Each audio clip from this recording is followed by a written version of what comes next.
I found it in his jacket pocket while doing laundry. A photograph, glossy and warm from the dryer, showing my husband Luke pressed close to a woman I'd never seen before. Her red dress matched her lipstick, and his hand rested on the small of her back like it belonged there. My name is Kate, and until 30 seconds ago, I thought I had a perfect marriage. The laundry basket dropped from my hands, clean clothes scattering across our bedroom floor. My fingers trembled as I lifted the photo closer, studying every detail, the intimacy in their posture, the way they leaned into each other. The genuine smile on Luke's face that I hadn't seen in months. "Honey, did you wash my blue tie?" Luke's voice floated up from downstairs. I shoved the photo back into his pocket, my heart hammering. Still in the dryer, I called back, proud of how steady my voice sounded. The jacket carried an unfamiliar scent, something floral and expensive that definitely wasn't mine. "Found it." He appeared in the doorway, already dressed for work in crisp slacks and a white shirt. "What happened here?" "Drop the basket." I started gathering clothes, keeping my eyes down.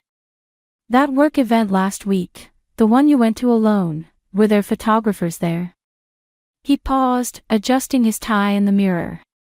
"Just the usual corporate stuff." "Why?" "No reason. Just curious." I folded a towel with mechanical precision, watching his reflection. 7 years together, and I'd never noticed how easily lies fell from his lips. "Don't forget dinner at Mom's tonight," he said, grabbing his jacket. "She's making that pasta you love." Linda. My mother-in-law would be devastated. She'd welcomed me into the family like the daughter she never had, and now I'd have to sit across from her, pretending everything was fine while her son's infidelity burned a hole in my pocket. "Right. Dinner." I forced a smile. "Wouldn't miss it." Luke kissed my cheek, and I fought the urge to wipe it away. The familiar scent of his cologne mixed with that strange perfume, making my stomach turn. "Love you," he said, already heading for the door. "Love you too." The words tasted like ash.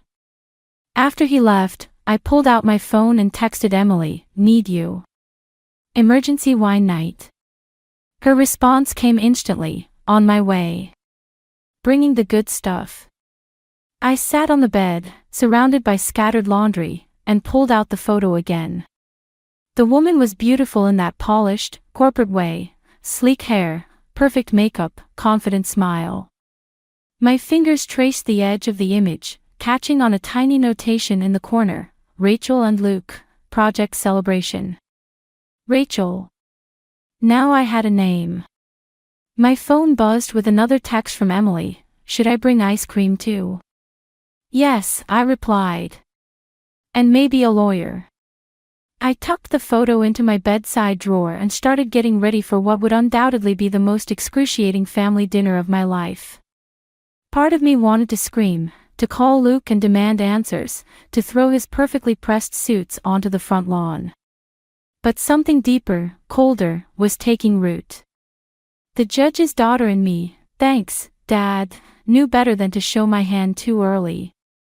If Luke wanted to play games, he'd learn that I could play them too. And I played to win. The perfume bottle would be easy enough to find in his office.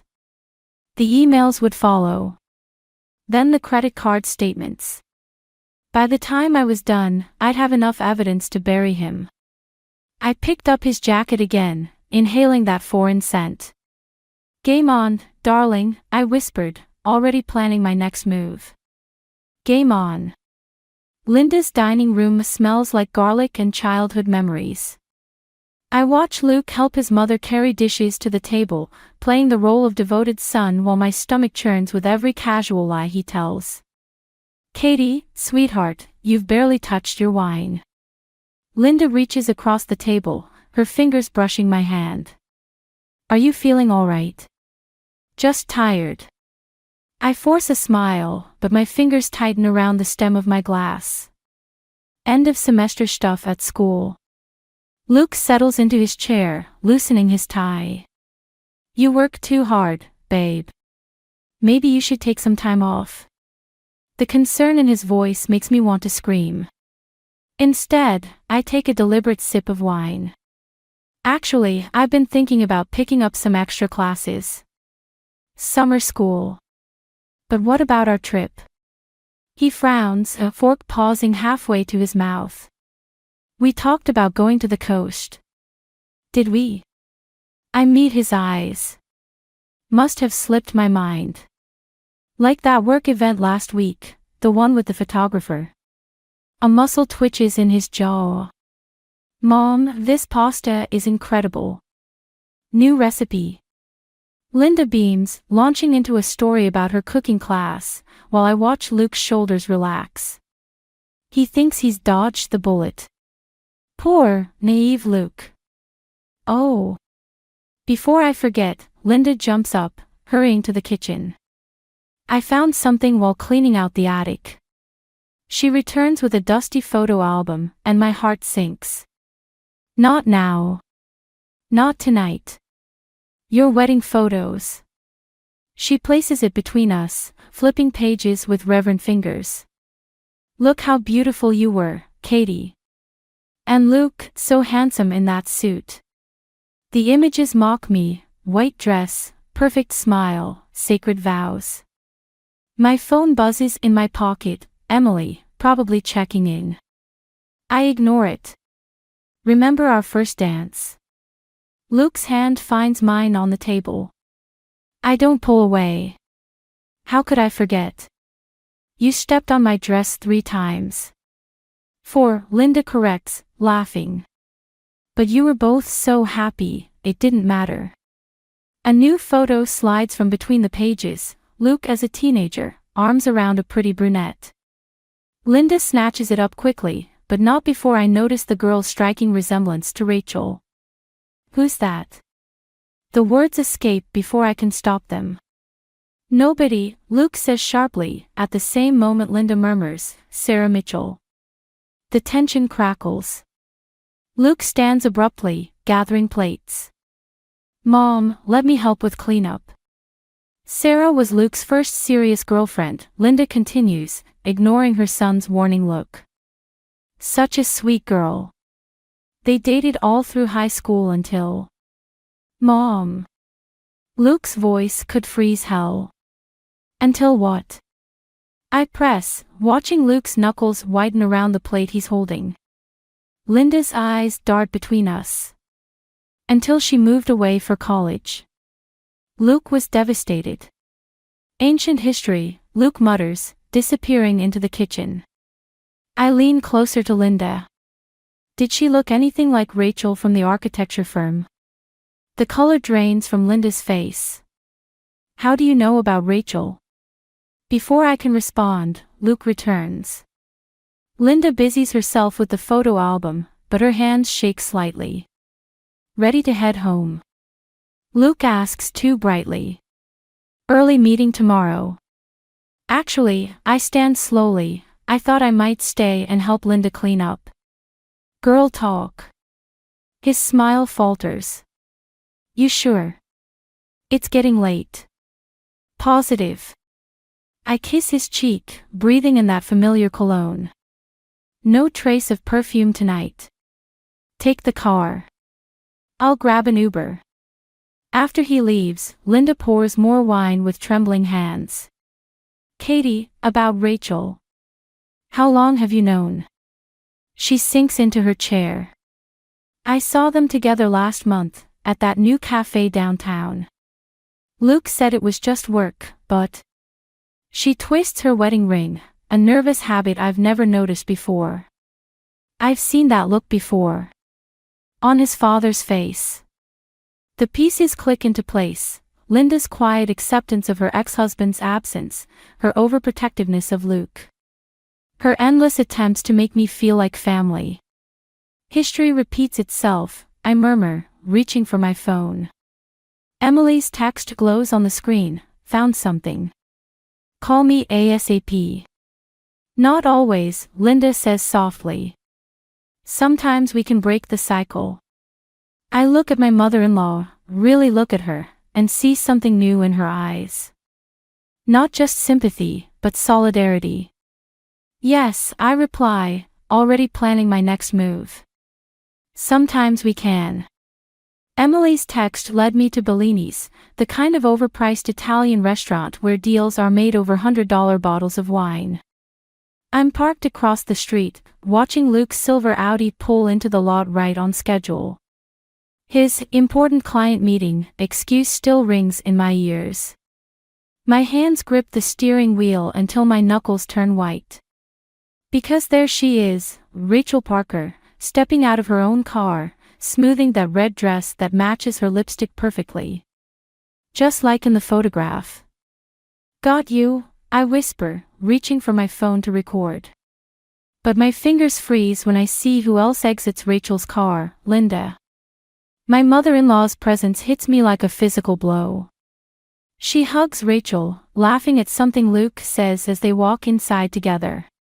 The betrayal doubles, triples, becomes something monstrous. My phone buzzes. Emily, status update. I can't type fast enough, Linda's here. With them. She lied to me. The response is immediate, holy shit. Want backup? Before I can reply, another car pulls into the lot, a familiar black Mercedes. My father's car. James Miller, retired judge and perpetual disappointment in my life choices, steps out adjusting his tie. What the hell? The words escape in a strangled whisper. I abandon the car, my heels clicking against pavement as I cross the street. Through Bellini's front window, I can see them all being seated at a round table, Luke, Rachel, Linda, and now my father. Looking more animated than I've seen him in years. The hostess smiles as I enter. Table for one. No. My voice sounds distant, hollow. I see my party. I walk toward them in slow motion, watching their faces change as they notice me. Luke goes pale. Rachel's hand jerks away from his arm. Linda's wine glass freezes halfway to her lips. Only my father looks unsurprised. Katie, he says calmly. Right on time. Time for what? The words come out sharp enough to cut. Sweetheart, Luke stands, reaching for me. This isn't. Sit down, Lucas. My father's voice carries the weight of 30 years on the bench. Luke sits. Catherine, please join us. There are things you need to hear. I've heard enough lies. But I sit anyway, because that's what good daughters do. The waiter appears with water and menus. No one touches them. Your mother wore that same expression, my father says quietly, the day she discovered I wasn't who she thought I was. The pieces start falling into place, Linda's knowing looks, the Sarah Mitchell story, my father's sudden appearance. You're not just Luke's co-worker, I say to Rachel. You're Sarah Mitchell's daughter. Rachel nods slowly. I needed answers about my mother. About why she really left. Luke was helping me. By sleeping with you. The words taste like poison. No, Linda interrupts. By trying to prevent the same mistakes. The same patterns. She looks at my father. Tell her, James. Tell her everything. My father sighs, suddenly looking every one of his 60 years. Sarah Mitchell wasn't just Luke's high school girlfriend. She was my legal clerk. And when your mother found out about our affair. Stop. The word comes out like a gunshot. Just stop. Luke reaches for my hand. I yank it away. Kate, please. When Rachel came to the firm, when I realized who she was, I couldn't just. You could have told me the truth. My voice doesn't shake. I'm proud of that. Any of you. All of you. We were trying to protect you, Linda says softly. No. I stand, my chair scraping against the floor. You were protecting yourselves. Your secrets. Your lies. I look at each of them in turn, my faithless husband, his mother who chose loyalty to lies over truth, my father who never changed. And Rachel, the living proof of all their deceptions. Kate, Luke starts. I'll be sending divorce papers to your office. I turn to my father. And I'll be calling mother tonight. She deserves to know everything too. I walk away from their table, their excuses, their tangled web of lies. My phone buzzes again. Emily, need extraction. Yes, I type back. And bring a lawyer. It's time to burn it all down. Behind me, I hear chairs scraping, voices rising, but I don't look back. Some fires need to spread before they can cleanse. Rachel's office is exactly what I expected, all glass and chrome, with a view of the city that probably costs more than my yearly salary. She doesn't look surprised to see me standing in her doorway. I wondered when you'd show up. She gestures to the chair across from her desk. Close the door. I remain standing. Tell me something, Rachel.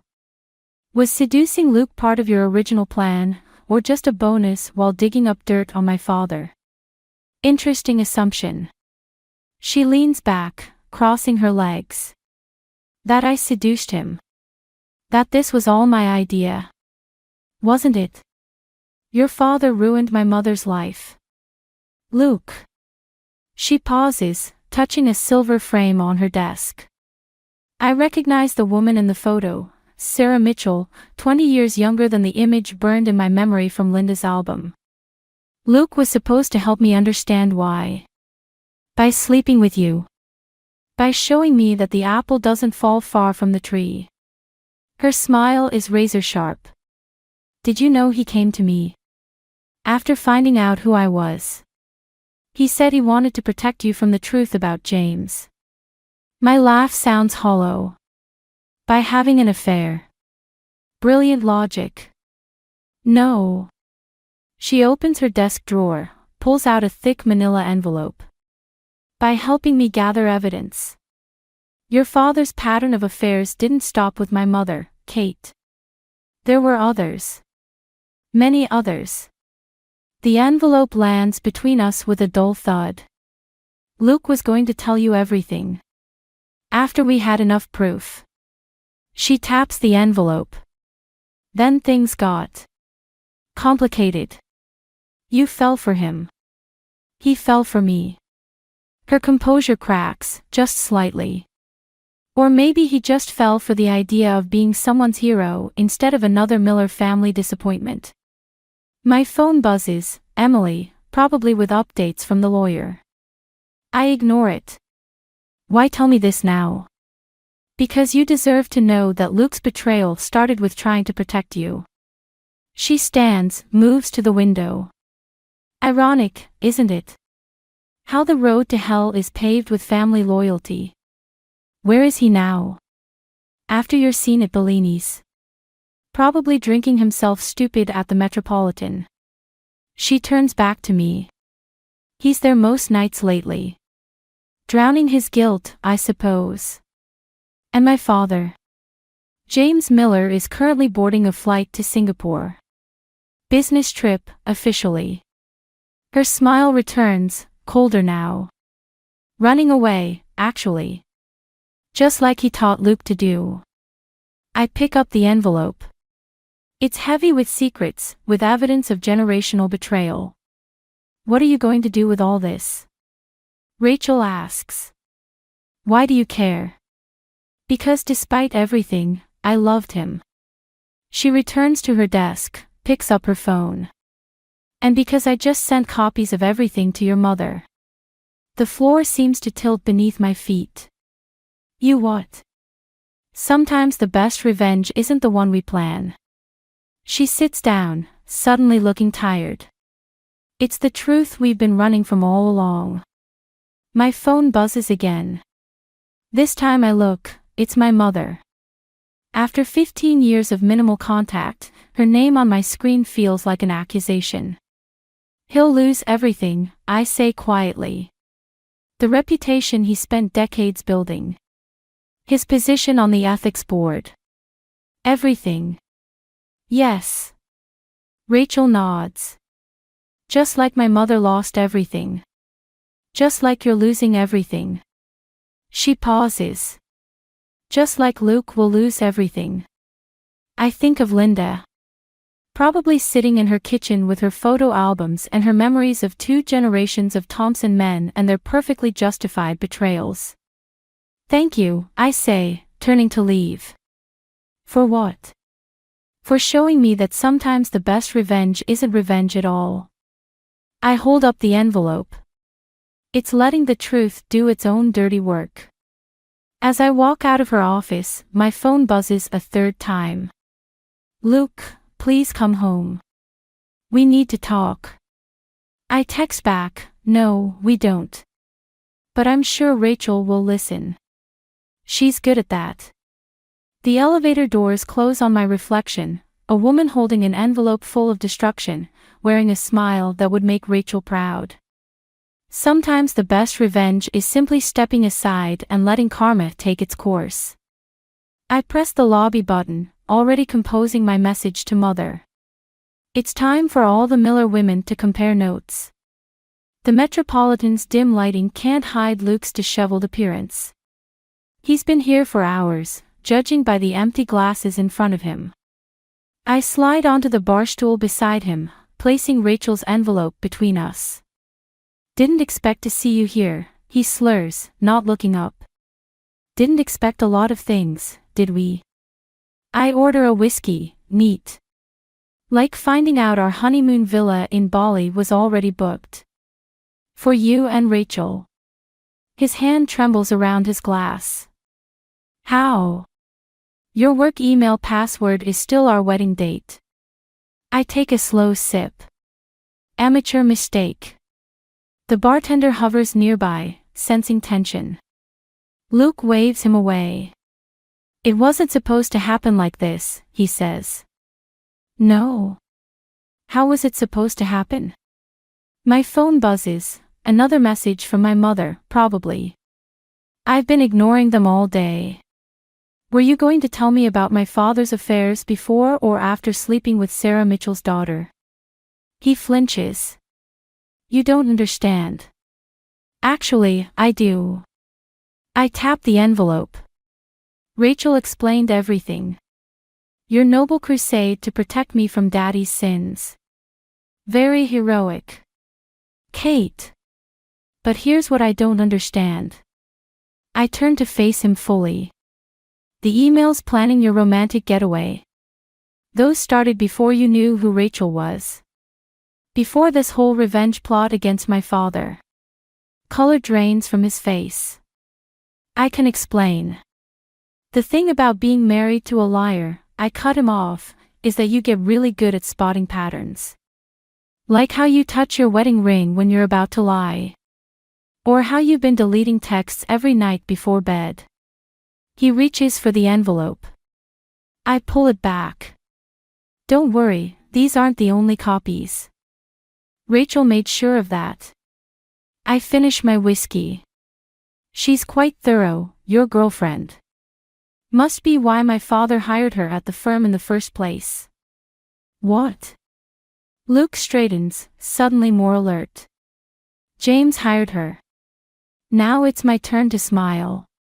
Amateur mistake number 2, assuming you knew who was manipulating whom. My phone buzzes again. This time I look, it's Linda, he knows. James knows everything. Be careful. You should call Rachel, I say, standing. I think she has some explaining to do about who really orchestrated this little drama. Wait. Luke grabs my arm. Whatever you're planning. I'm not planning anything. I gently remove his hand. I'm just letting the truth do what it does best, destroy everything in its path. The bartender approaches as I turn to leave. Ma'am. Your husband's tab. Ex-husband, I correct him. And he can pay his own bills. Just like Rachel can pay hers. I pause. Though I hear the firm's expense account is quite generous. Right, Luke? Outside, the night air feels clean compared to the bar's stale atmosphere. My phone lights up with a text from Rachel, "We need to talk. Your father isn't who you think he is." I type back, "Neither are you. But I'm learning." Another message from my mother appears, "Coming home tomorrow. We have much to discuss." The pieces are falling into place, but not in the way anyone expected. Not Luke, thinking he could play hero. Not Rachel, thinking she could use him for revenge. Not even my father, thinking he could control everything from behind the scenes. I flagged down a taxi, giving the driver Linda's address. She deserves to know what's coming, how both our families are about to implode in ways none of us anticipated. My phone buzzes one final time. "Emily, got the papers ready. Sure you want to do this?" I think about the web of lies, the carefully orchestrated betrayals. The way everyone thought they were the puppet master when they were really just dancing on someone else's strings. "Yes," I reply. Time to cut all the strings at once. The taxi pulls away from the Metropolitan just as Luke stumbles out, phone to his ear, probably calling Rachel. Let them scramble. Let them panic. The truth is already in motion, and not even my father can stop what's coming. Sometimes the best revenge isn't about getting even. It's about getting free.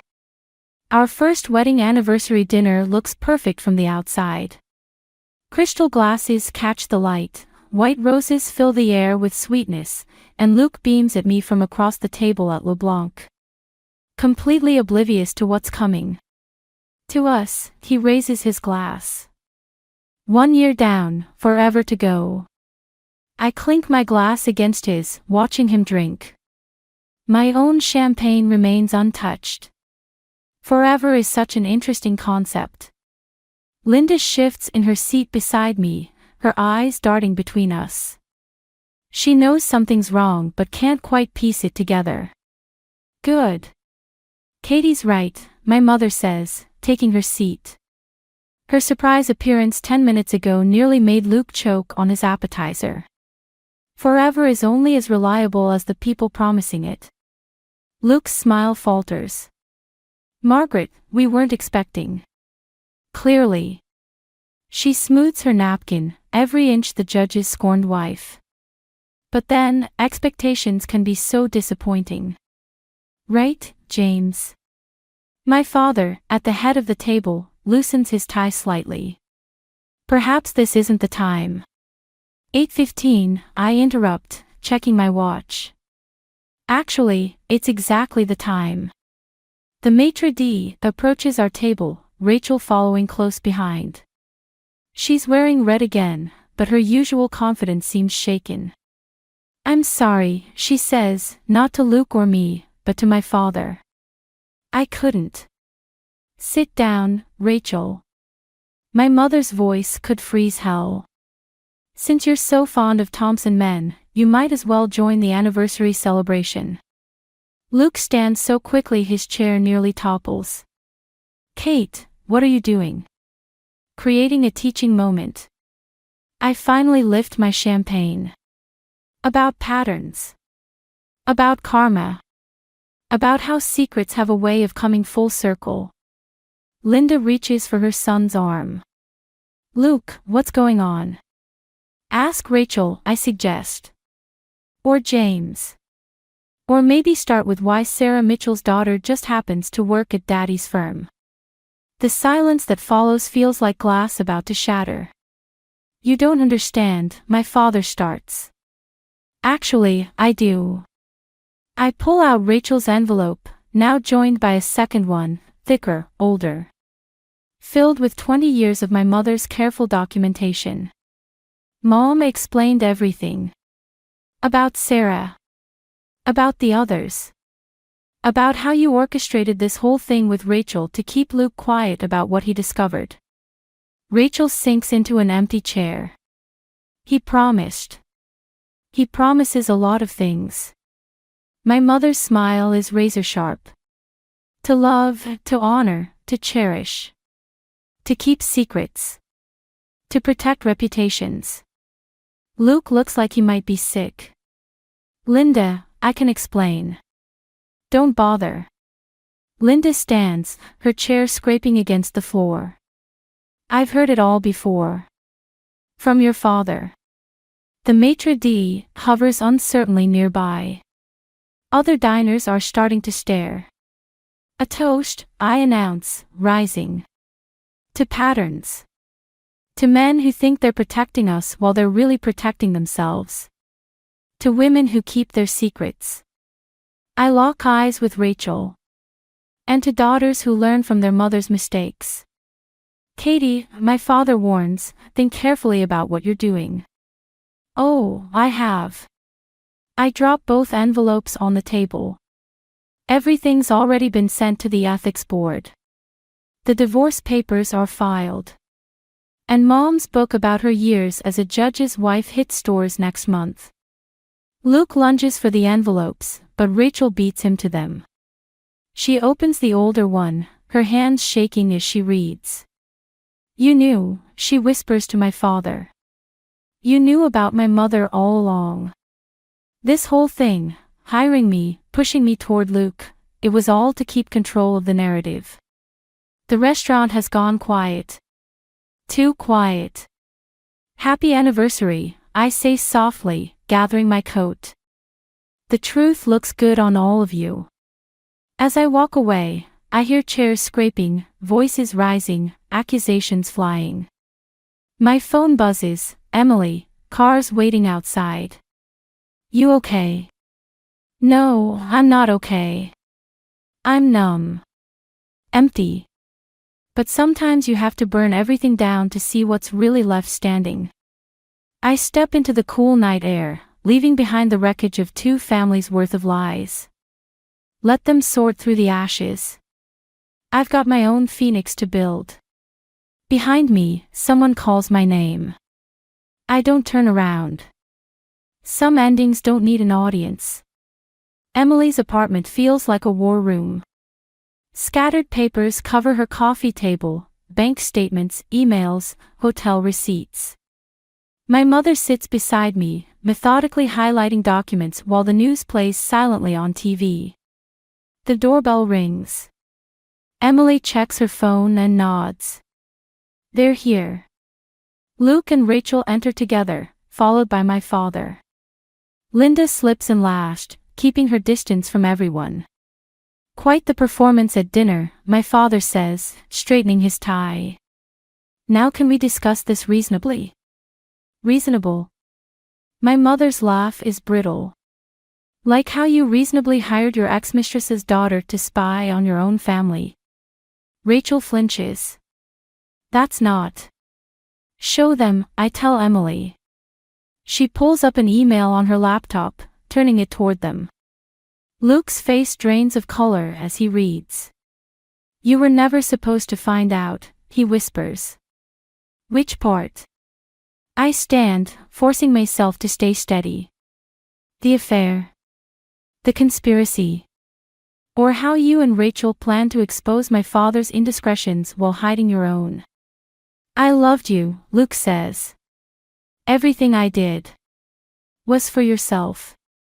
Linda's voice cuts through the room. Just like your father. Just like James.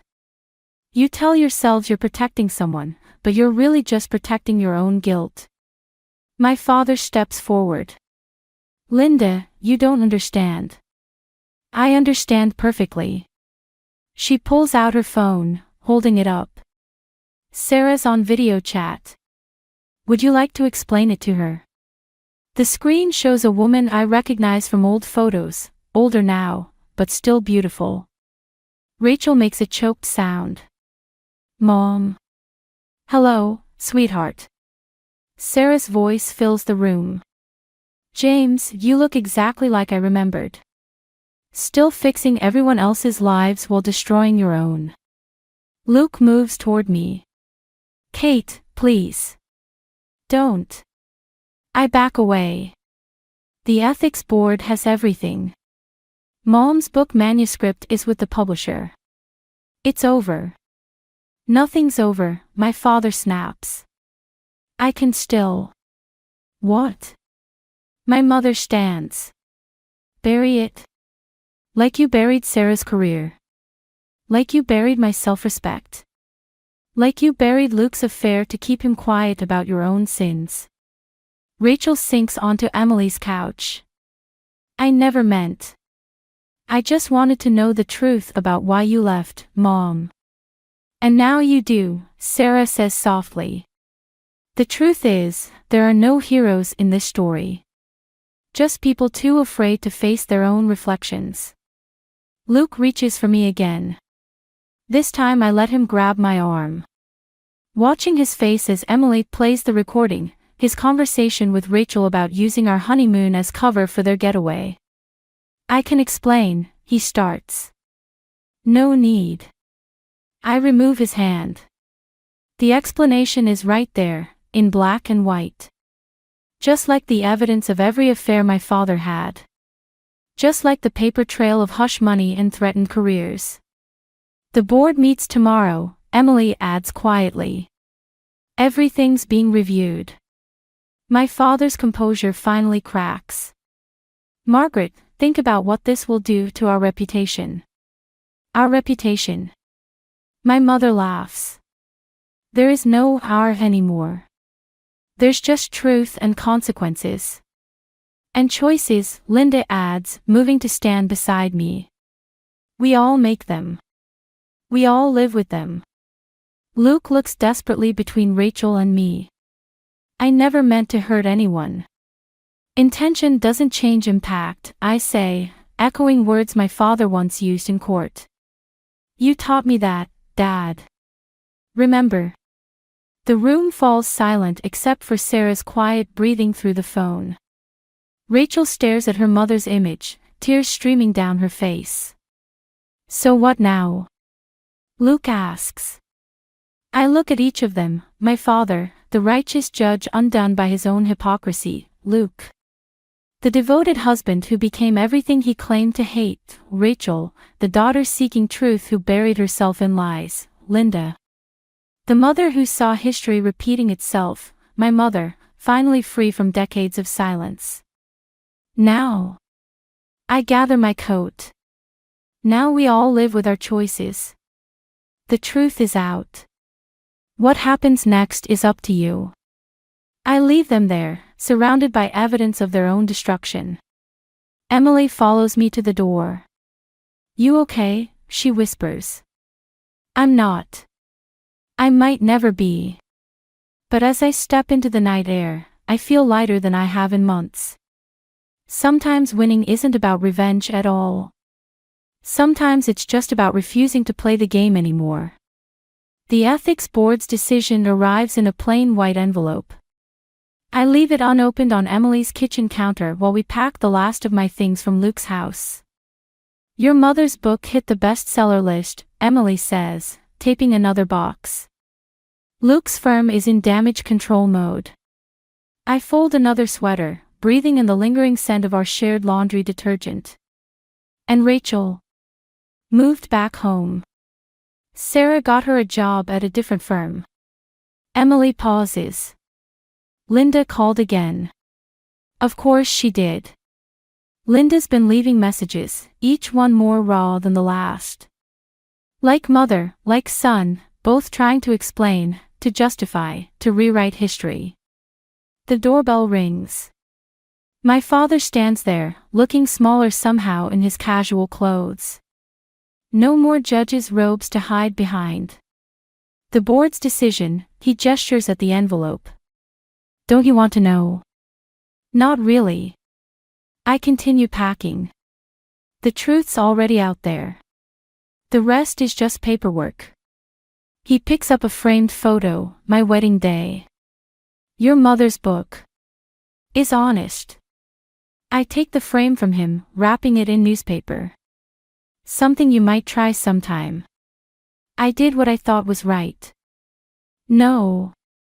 I meet his eyes. You did what was easy. Controlling the narrative, manipulating Rachel, using Luke's guilt to keep your own secrets. Easy. Emily slips out, giving us privacy. My father sinks onto her couch, suddenly looking every bit his age. When did you get so strong? He asks quietly. When I stopped trying to be what everyone else wanted. I sit across from him. When I realized revenge wasn't about hurting others, it was about refusing to let them hurt me anymore. The envelope sits between us, still sealed. Outside, a car door slams. Luke's voice drifts up, arguing with someone. Rachel, probably. They're both scrambling now, trying to salvage careers built on quicksand. I never meant, my father starts. To become the villain in Mom's story. To teach Luke that lies were acceptable as long as they were wrapped in good intentions. To make Rachel hate her own mother. I stand, gathering more books. Funny how our choices ripple outward, isn't it? He reaches for the envelope. I let him open it. Disbarred, he whispers. Effective immediately. Karma's not always subtle. I tape another box. Linda says hello, by the way. She and Mom are starting a support group. For women who've loved men like you. The irony almost makes me laugh, almost. My father leaves the decision letter on Emily's coffee table, next to the newspaper announcing my mother's book tour. Later, after he's gone, Emily helps me carry boxes to my new apartment. It's small, but it's mine. No memories, no ghosts, no lingering sense of betrayal. You never told me, she says, unpacking dishes. What was in that perfume bottle? The one that started all this. I pull it from my purse, Rachel's signature scent, now discontinued. Want to know something funny? It was empty the whole time. Just the glass bottle, no perfume. Like everything else in my marriage, all appearance, no substance. Emily takes it, turns it in the light. What are you going to do with it? Through the window, I can see Luke's car still parked outside. He's been sitting there for an hour, probably working up the courage to come up. Let him wait. I take the bottle back, feeling its familiar weight. Keep it. As a reminder that sometimes the smallest things, an empty perfume bottle, a photograph, a moment of truth, can change everything. And the others? Luke, Rachel, your dad. They'll live with their choices. I place the bottle on my new windowsill, where the setting sun catches it. Just like I'm living with mine. Below, Luke finally steps out of his car, looking up at my window. I don't wave. Don't acknowledge him. Some chapters need to end without resolution. The perfume bottle catches the last rays of sunlight, throwing rainbow patterns across my bare walls. Empty vessels, casting beautiful illusions. Isn't that what all our promises were, in the end? I turn away from the window, toward my new life. Sometimes the best revenge isn't about getting even, it's about getting free.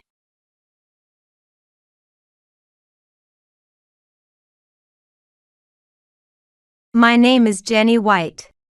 I am 27 years old and a housewife.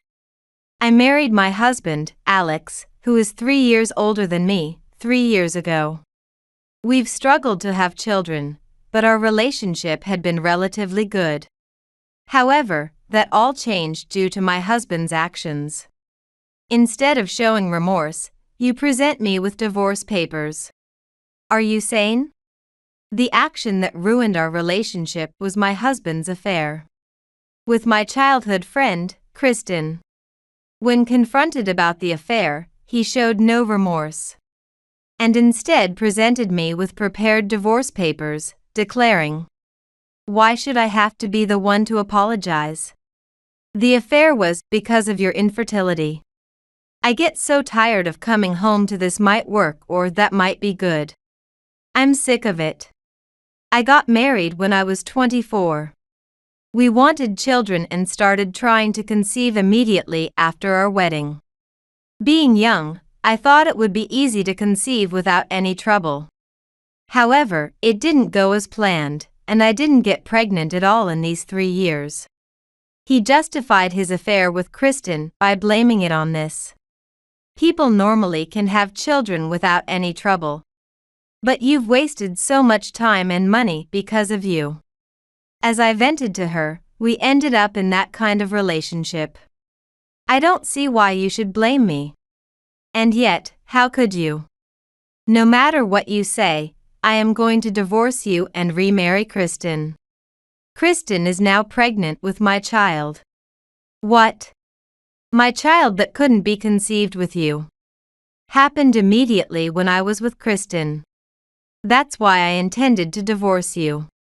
And remarry her even before you confronted me about the affair.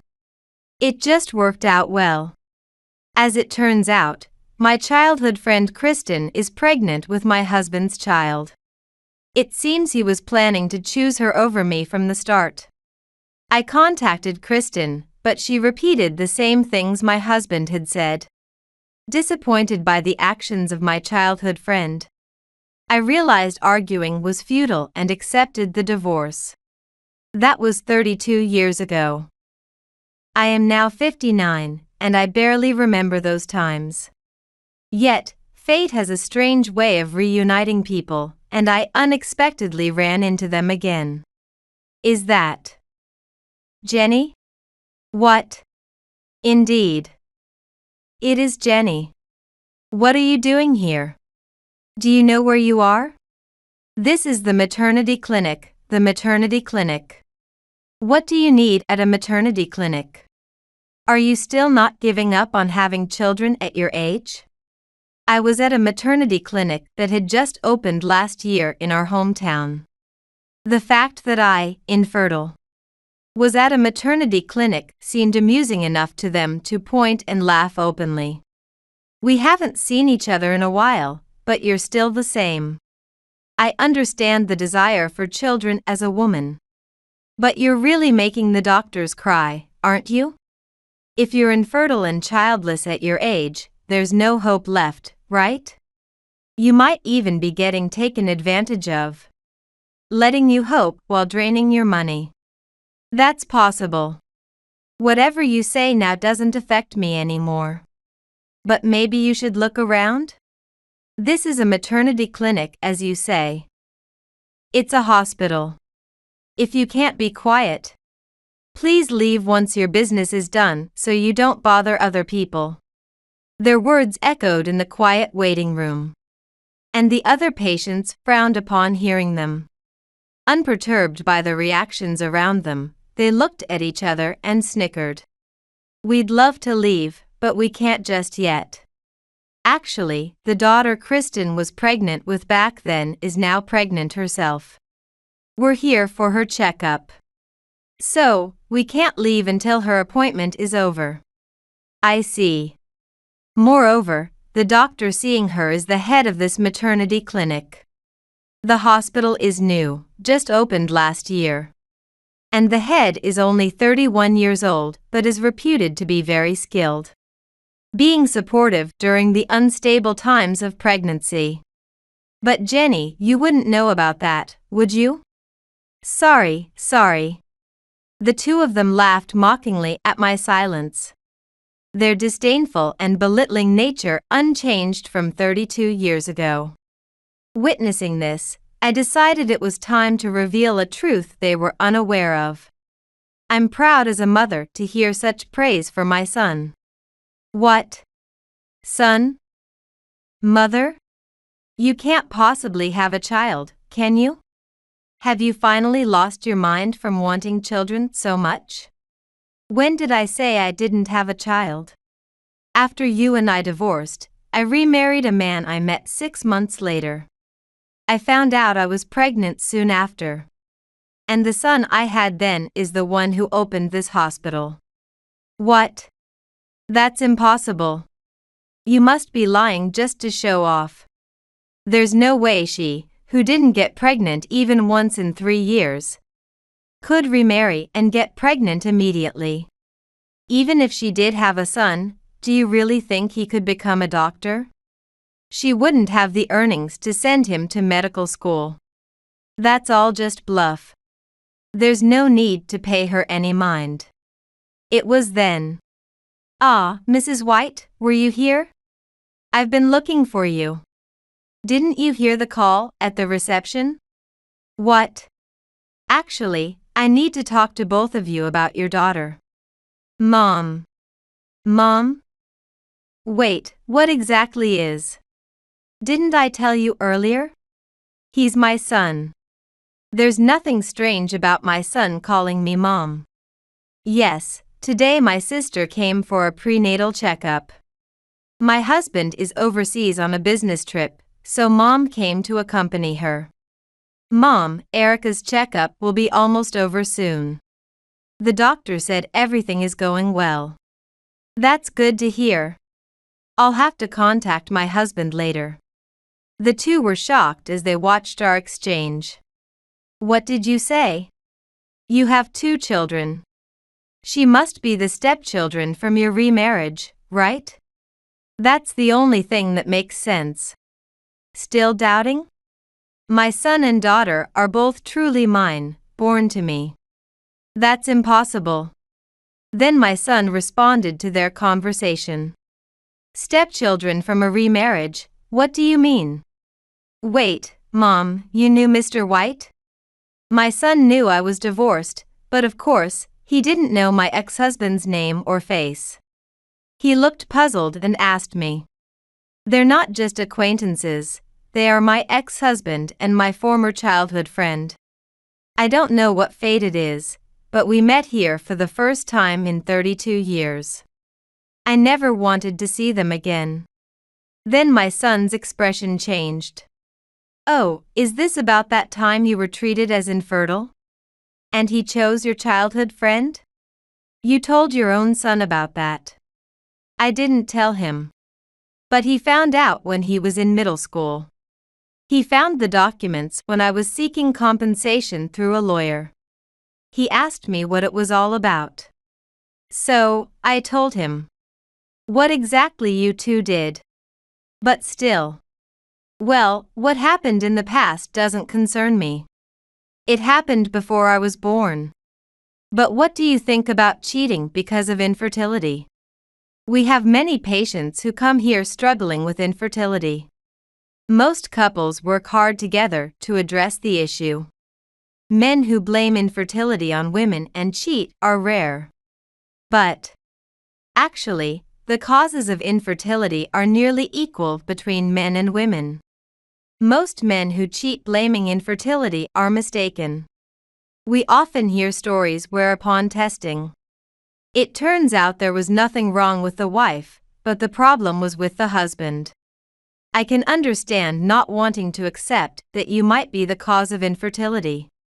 But to cheat without even testing and blaming it on the woman. As a doctor and as a man, I think it's the lowest thing you can do. Especially with your wife's childhood friend, it's unthinkable. But, well, thanks to Mr. White divorcing her, I exist as I am today. It's complicated, though. And it seems like Mom is happy now. She married a lawyer, and then my sister and I were born. What did you just say? A lawyer, father. Yes, my father is a lawyer. He was a paralegal at a law firm when he met my mother.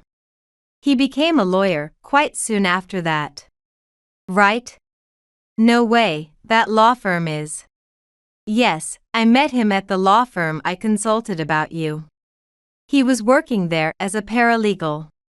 He was assisting a lawyer. After our interactions ended, he approached me, and we were married within 6 months. Just now, you said my son couldn't possibly become a doctor. Indeed, my earnings alone might not have been enough to send my son to a university with a medical school. But by marrying my husband and combining our efforts, we were able to send our son to medical school. Of course, it was possible because of my son's own hard work. We just supported him from behind. I am grateful to my husband and children. They have given me happiness I couldn't have imagined when you left me. At my words, the two were speechless and fell silent. By the way, you mentioned earlier that you were looking for them. Is something wrong? Is there something you want to know about your daughter? Oh yes, that was it.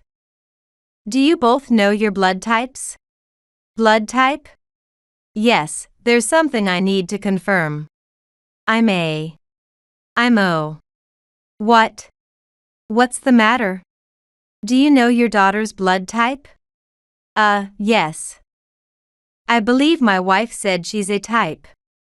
I think she thinks she's a type too. What about it?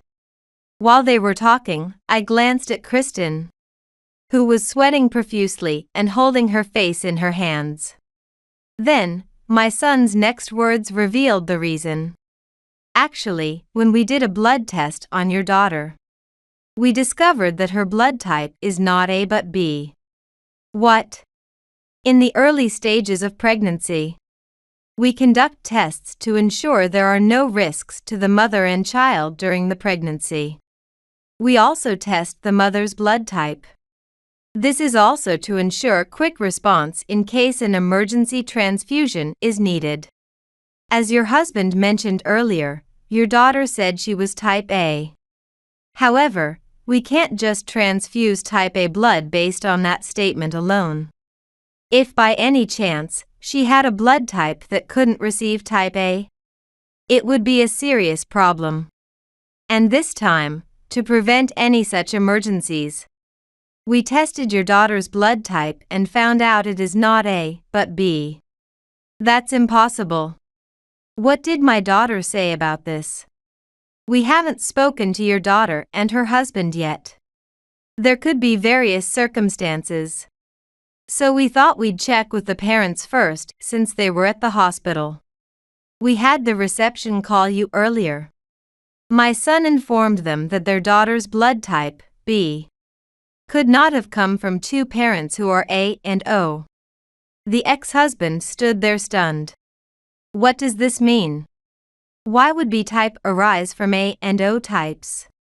It must be a mistake. It has to be. That's the only explanation. Were you cheating? What? With some B-type man? What are you starting now? There's no way I did such a thing. But the fact is, she's said to be B-type. B-type can only come from a parent who is B or AB type. Since we're A and O, we don't have the genes for a B-type child. Explain what this means. The ex-husband's voice echoed in the waiting room, creating a complete scene.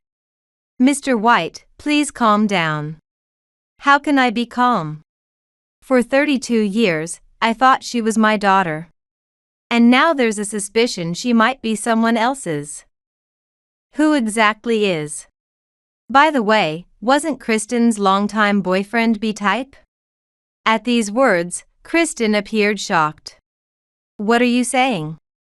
Remember, you had been dating him for nearly 10 years just before you decided to remarry my ex-husband. I think he said he was type B. Why do you know my boyfriend's blood type? We once went out together, remember? On our way back, we saw a sign for a blood donation bus. He casually mentioned, they're short on type B blood right now. And I'm type B, maybe I should donate. He actually went to donate. So I remember clearly. You, with that man? It's not like that. She is truly your child. Then why is her blood type B? Think about it, it's impossible for two parents with types A and O to produce a type B child. Were you cheating? To catch my attention, did you pretend her boyfriend's child was mine? No. Believe me. She is definitely type A. She was tested at birth. The mistake is with this doctor. They must be confusing her results with someone else's. talking big about opening a practice so young. Maybe he's a quack? Just a moment ago, you were bragging about how skilled and reputable the doctor handling your daughter is. You change your opinions too quickly. Busy person, aren't you? But that's because. And it's far-fetched to say that the child is his. What do you mean by that? You knew, didn't you? What? That it wasn't me who was infertile, but him. What are you talking about? Why would I be infertile? Didn't our son just say? Infertility isn't just a woman's issue. But why am I supposed to be infertile? That has nothing to do with it. It has everything to do with it. The doctors told me clearly back then. Indeed, it was my husband, not I, who was diagnosed with infertility at that time. The words I spoke turned their faces pale with shock. It's a lie, right? It's a joke, right? It's neither a lie nor a joke. But that's never been mentioned. What are you talking about, have you forgotten? They tested me and found no cause of infertility. So they suggested your husband should also be tested. You were tested, weren't you? I told you that the issue was with you. I never heard such a thing. I definitely told you. But you never took my words seriously. All infertility is the woman's fault. A man could never be the cause of infertility. Because it's the woman who has to get pregnant. That's what you used to say. But that's. I kept telling you to go to the hospital with me over and over. But you insisted it was my fault. At that time, it came out that you were cheating on me with my childhood friend Kristen. When confronted, Kristen said she was pregnant with your child. The doctors had told you that without treatment, natural conception was almost impossible for you. I wondered how you could have easily gotten Kristen pregnant, but it was just as I thought. Are you really saying that? I wouldn't lie about something like this. So, the reason I couldn't get pregnant during our 3 years of marriage was because you were infertile. I've given birth to 2 children since then. That's the proof. It can't be true. It's been 32 years, so I don't know what has changed since then. But at that time, I was certainly told that was the case. Such a thing. If what you are saying is true, then that child might not be mine after all. If it bothers you that much, why not get a DNA test? That might clear up any doubts you have. And Kristen, you must have had an inkling, right? That despite trying, you couldn't get pregnant. Perhaps he was also a reason for the infertility. So, you got pregnant by your boyfriend at the time and claimed it was his child? Kristen, no. That's not true. That child is definitely ours. After raising her for 32 years, why would you get swayed by what your ex-wife says now? Besides, just because it was almost impossible doesn't mean it was absolutely impossible, right? There might still be a chance. Just because you were told you are infertile doesn't mean there is 0 chance of natural conception. There is still a possibility. See, I told you. But if you're going to bring up this topic, as I mentioned earlier, it's impossible for parents with blood types A and O to have a child with blood type B. That's 100% certain. So, what does that mean? If either of your blood types was recorded incorrectly, there might be a chance of having a child with blood type B. But if your blood types are definitely A and O, it's difficult to say. But it's highly likely that she is not your child. That's basically what it means. How can you say that? Do you think it's okay for a gynecologist to tell someone that's not your child? People do ask sometimes. Patients ask if it's possible for 2 type A parents to have a type B child. If both parents are type A, the child can only be A or O. Conversely, if one parent is A and the other is B, then the child could be of any blood type. In such cases, it's my duty as a doctor to convey the truth. Fudging or lying can lead to serious issues for everyone involved later on. When the son explained this, Kristen turned bright red and began trembling. So, you mean the child might actually?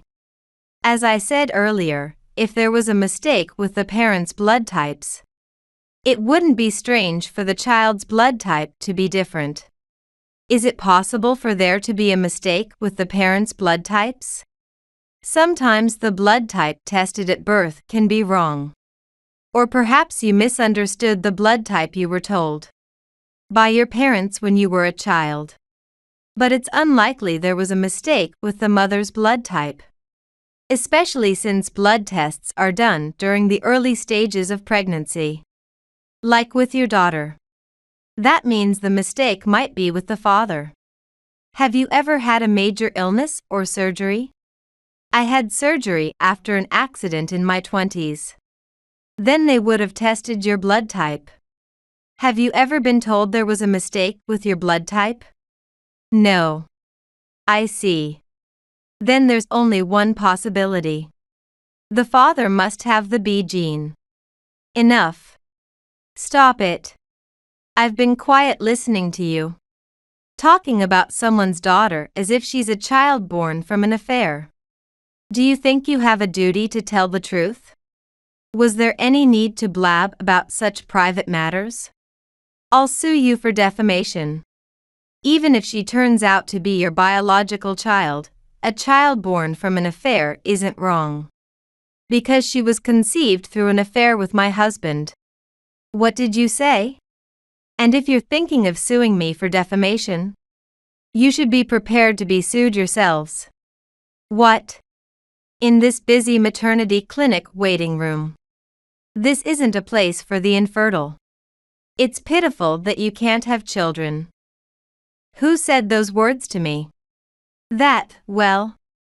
At that moment, the two finally noticed the piercing stares of those around them.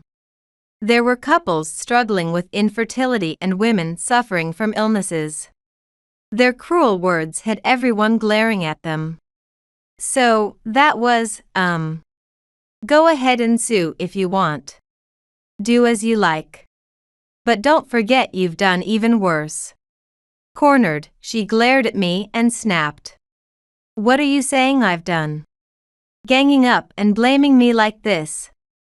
I feel sick. What do you mean that's not your child? So what if my daughter's blood type turned out to be B? Children with blood type B might be born from A and O type parents, right? It was then. Wait, what does that mean about my blood type being B? You said a child can't be born from two type A and O parents, right? Their daughter and her husband, having finished their consultation, had come to the waiting room after hearing the commotion. Nicole, please tell me clearly. No, that's not it. It's just a mistake by the doctor or something. A mistake? That can't be right, can it? We've had proper tests at the hospital. Doctor, am I really type B? Yes. Definitely type B. And a child cannot be born from A and O types, right? That's correct. Nicole? Mom, are you listening to me? I think you should listen to my story first. Am I not your child? No, that's not true. That can't be. Then why was I born with type B from A and O type parents? That's strange, isn't it? No, because. And you said earlier that Mom's old boyfriend was type B. Could he be my real dad? That's. Answer me. How can this be happening when I'm about to have my first child? Why is there a doubt now that I might not be your child? With that, she broke down in tears. My heart ached seeing her cry. Pregnancy is a mentally unstable period already. To discover that she might have a different blood type from her parents at such a time. Nicole. Let's go home and talk. It's too public here, and we can't discuss this calmly. So, don't touch me. Just leave me alone for a bit. I'll contact you when I've calmed down. Until then, I don't want to see either of you. Saying that, the daughter and her husband turned to leave. Wait, Nicole. Hey, Nicole. Ignoring her parents, she and her husband headed for the exit. And her parents hurriedly followed. This has turned into a huge mess. Did I maybe say something wrong? I never thought it would turn out like this. No, you didn't. This is their own doing. It was bound to be revealed eventually. It just so happened that the truth came out today after 32 years. As I watched their retreating figures, I relayed this to my son. Later, my son shared more news with me. The other day, Mrs. Ito came to our hospital. It seems that they did a DNA test after that, and it turned out the husband wasn't the father. I suspected as much. But why did she come to you? Well, after that, they discussed it as a family. They ordered a DNA kit online and tested it. And the result showed 99% certainty that there was no parental relationship between the husband and the daughter. She insisted the results were definitely wrong and demanded our hospital conduct another DNA test properly. I told her the DNA testing kits she used were highly reliable, and repeating the tests wouldn't change the outcome. She just wouldn't listen, kept saying this can't be happening. This will lead to divorce, our family will fall apart. So what ended up happening? We did the test. But of course, the results didn't change. The daughter was 99% not his child. When she saw the results, the wife exploded in anger. She couldn't believe it, accused us of lying, and started causing a scene. Eventually, we couldn't handle it ourselves, and we had to call the police to take her away. That must have been tough. It was more than tough. We see all sorts of people at the hospital, but that was unprecedented. With a heavy sigh, he recounted the events. A few months later, I received a call from an unknown number on my smartphone. It was her ex-husband. His voice was grave as he spoke. After that, I did a DNA paternity test with my daughter. And just like you said, we are not biologically related. I never imagined this could happen. Before I met you that day, it never crossed my mind. Then things got messy with Kristen. In the end, she confessed the child was from her boyfriend at the time. She was distressed he hadn't proposed, and we got married. She was jealous and took me from you, thinking if she got pregnant by me, who was struggling with infertility, it would be easy to take me away. But she couldn't get pregnant, ended up back with her boyfriend. Got pregnant by him, and then lied that it was my child. For 32 years. I see. He thought I didn't know about Kristen storming into my son's gynecology clinic. So he shared the entire story with me. In the end, I divorced Kristen. Moreover, after hearing the whole story, our daughter. She decided to cut ties, blocked my calls. My parents are gone, and I have no siblings. I'm all alone now. That's unfortunate. But why tell me all this? That's just it. If you had listened to me earlier, maybe it wouldn't have ended like this. But it's too late for regrets now. This is the future you chose back then.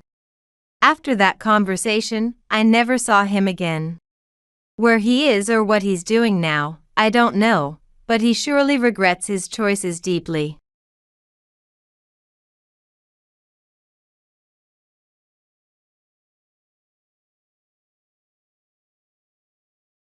I won't take care of my mother-in-law in her old age.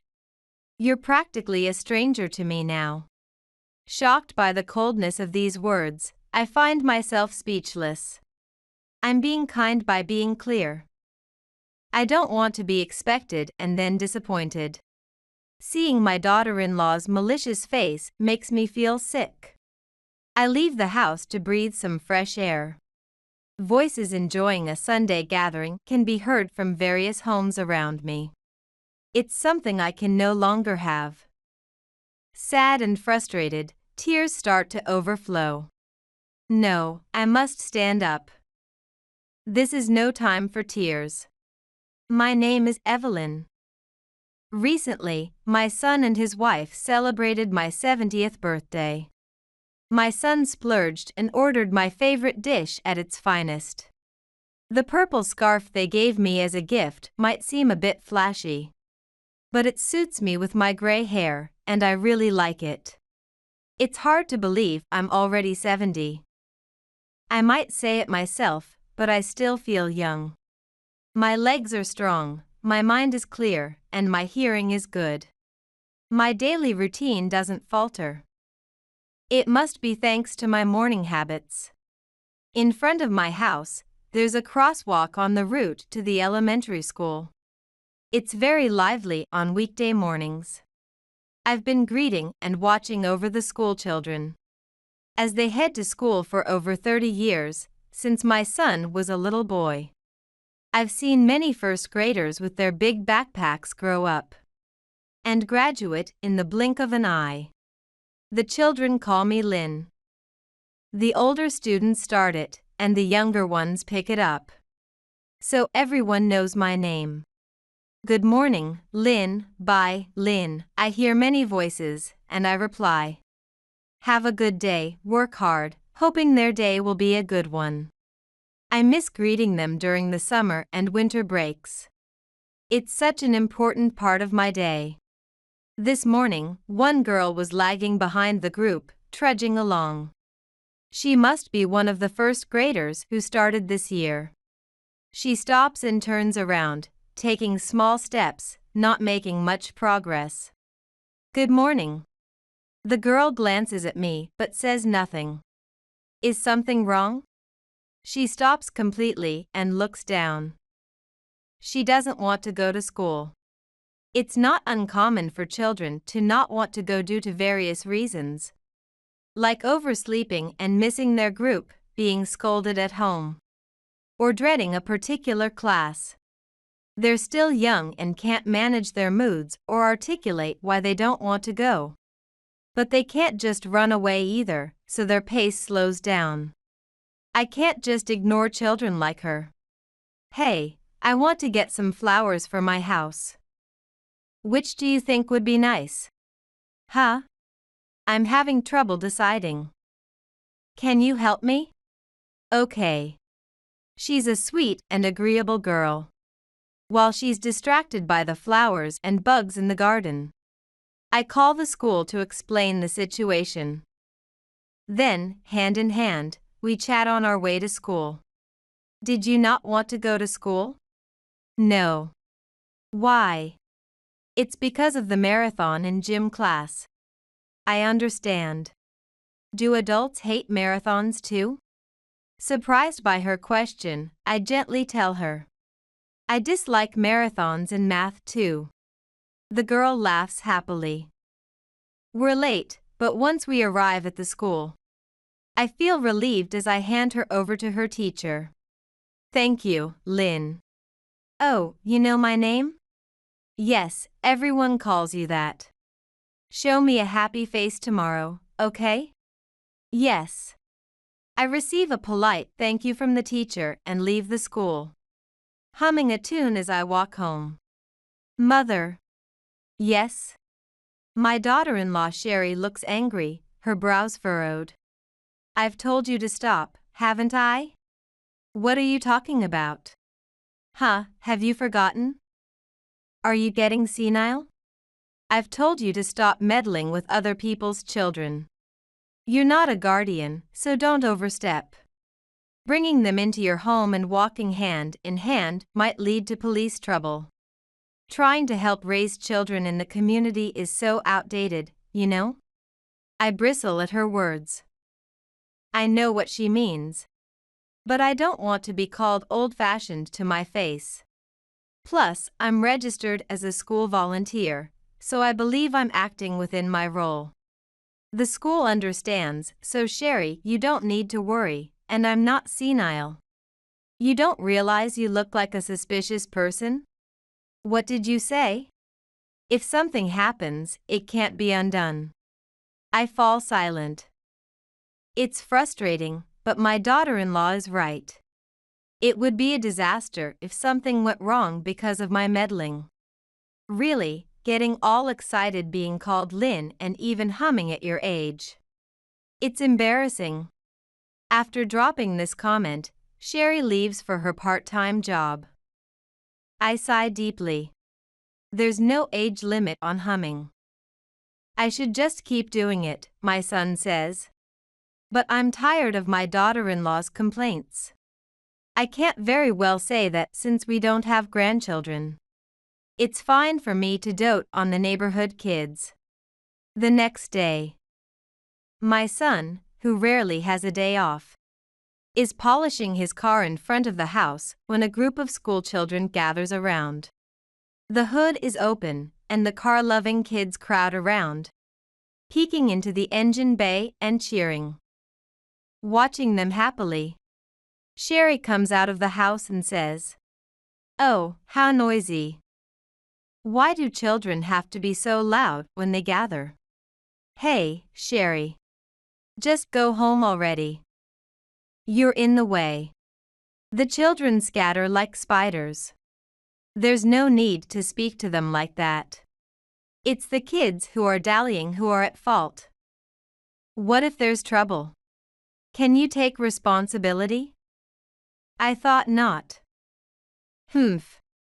My daughter-in-law seems satisfied having said her piece. My son just listens silently. He doesn't argue with her because it would only make things worse. Seeing his troubled smile makes me feel sorry for him. Like me, he loves children and deliberately chooses to clean his car during their school dismissal time. I hope that in a few years, when I can no longer stand, my son will take over my morning greetings. But that secret hope was never fulfilled. My son died suddenly. The cause was a stroke. He was healthy. It's unbelievable that he passed away before me. After a hurried funeral, my son was confined to a small box. Overwhelmed with grief and fatigue, my ruthless daughter-in-law said to me, "Mother, this is a good opportunity for you to move out." I couldn't respond because I didn't understand what she was saying. She started to speak presumptuously. "This house is mine now, so I can't let you live here anymore. I'll transfer your inheritance in cash, so don't worry." What are you talking about? That's impossible. I've spent more than half my life in this house. It's filled with memories of when my son was young, and was put in his name when my husband died. There's no way it suddenly belongs to my daughter-in-law. What don't you like? Soon you won't be able to live without someone caring for you, right? What you need isn't this house, but cash to enter a facility in your old age. Her cold words leave me speechless. I'm telling you, I won't take care of you. You're a stranger to me now. How can you say that? I'm being kind by being clear. I don't want you to expect anything from me and feel betrayed. I'm panicking. Maybe it's the shock and fatigue from my son's death that's causing this headache. I want to retort, but my mind is too jumbled to find the words.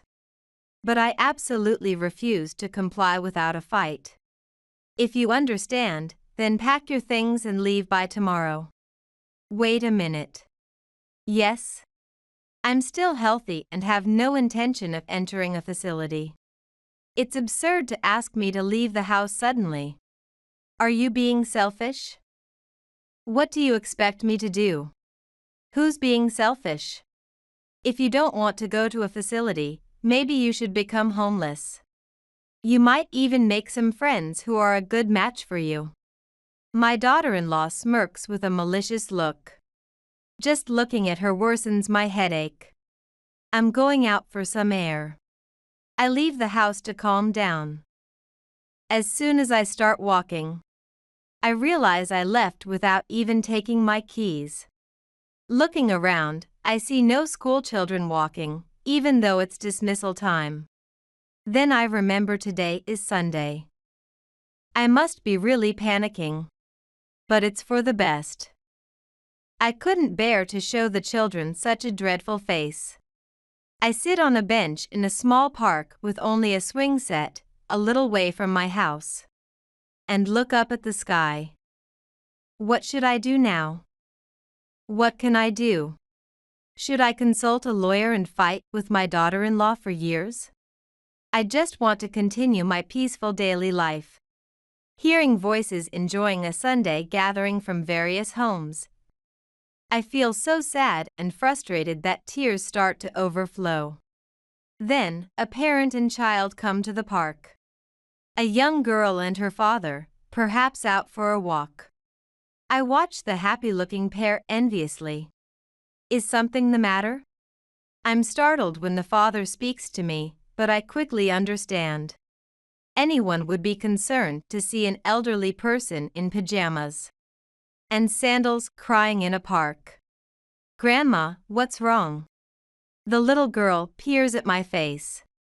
It's embarrassing to be worried about by such a young child.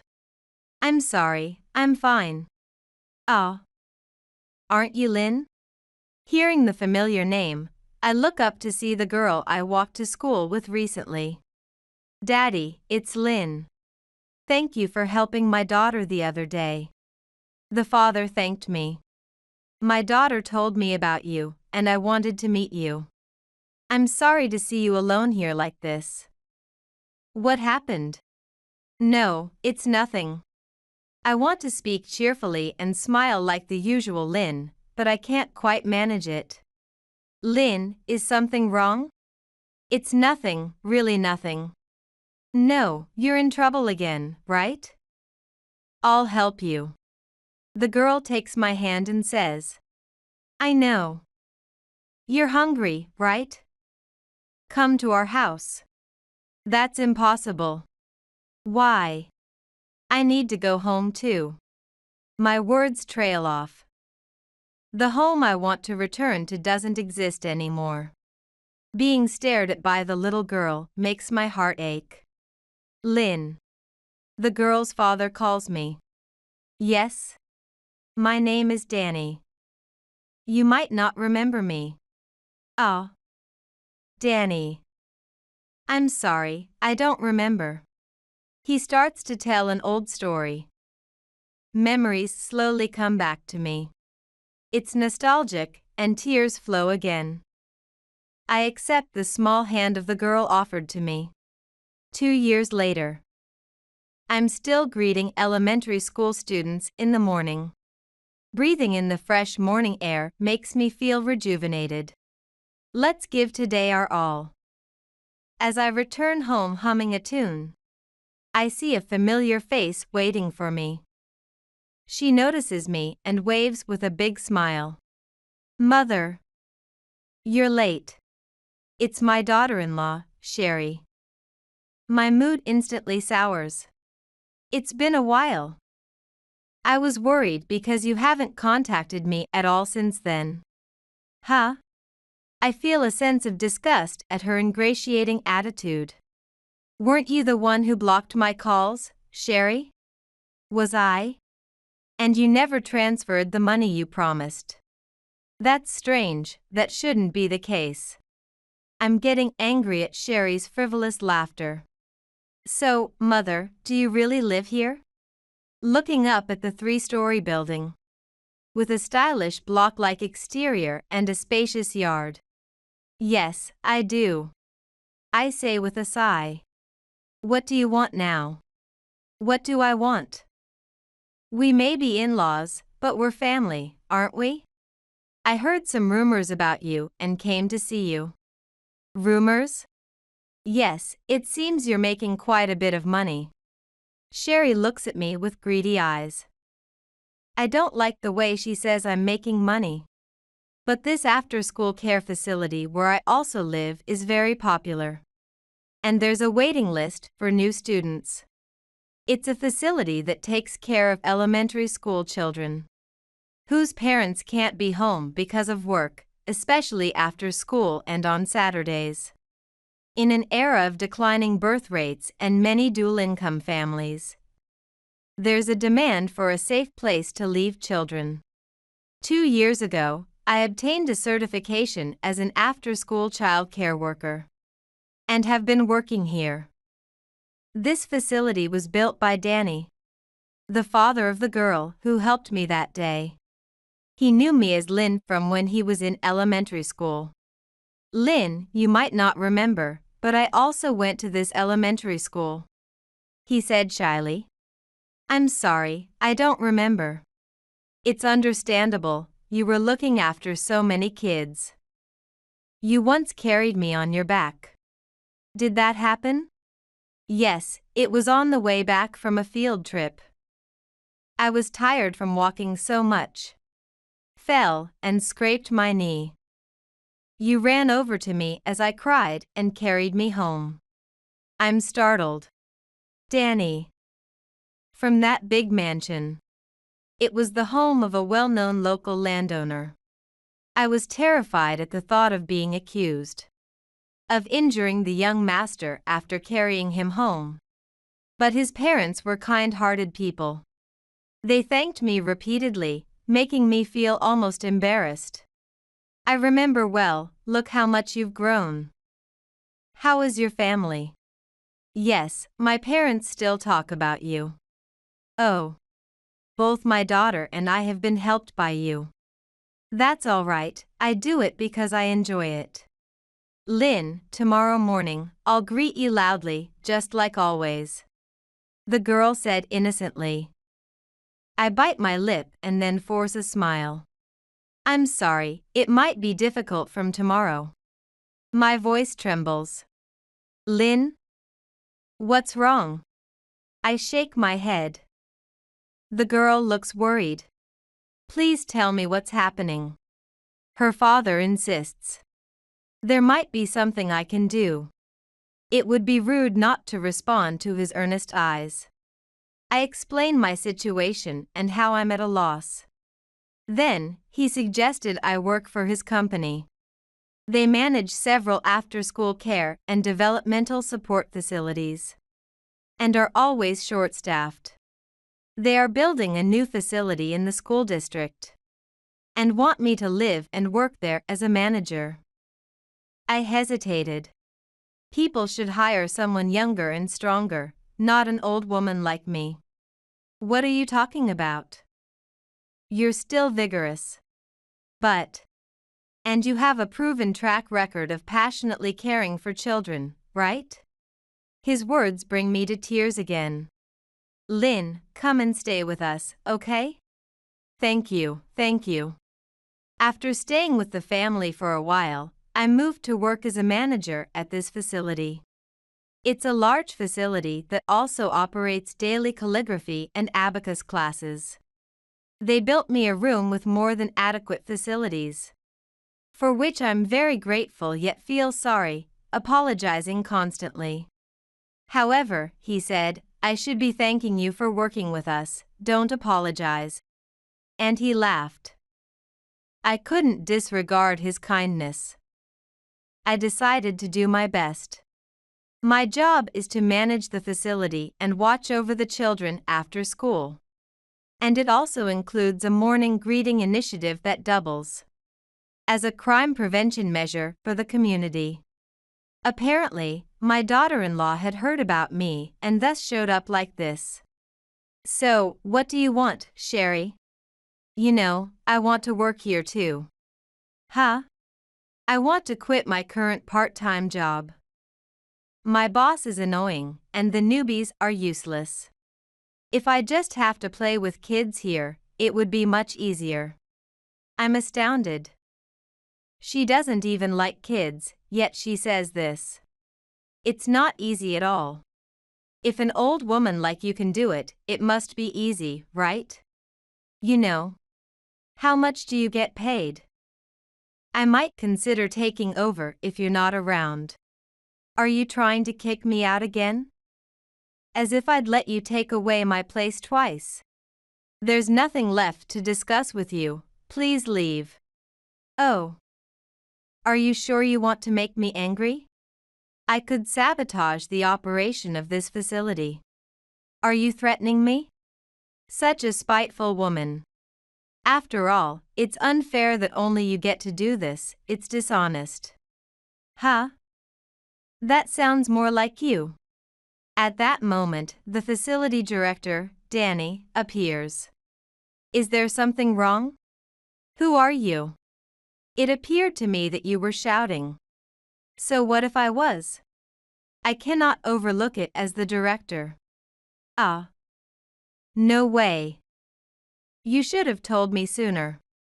Sherry quickly changes her attitude. My mother-in-law has been under your care. Not at all, she is a very capable person and we are grateful to have her. Pfft, no need to flatter me. What brings you here today? I came to talk to my mother-in-law. Don't worry, I have a responsibility as her guardian. And I will eventually take over this facility.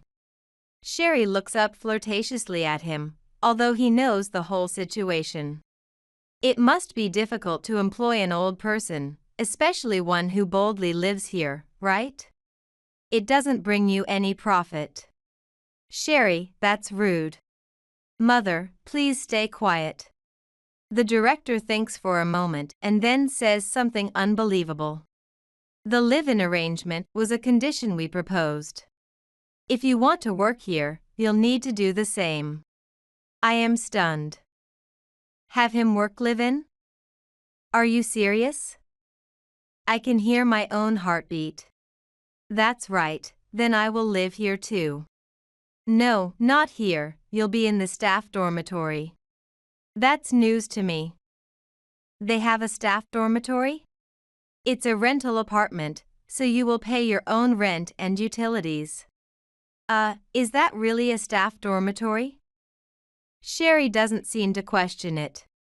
But isn't that just like living in any apartment? I have my own home, so I'd like to commute. Then you cannot work here.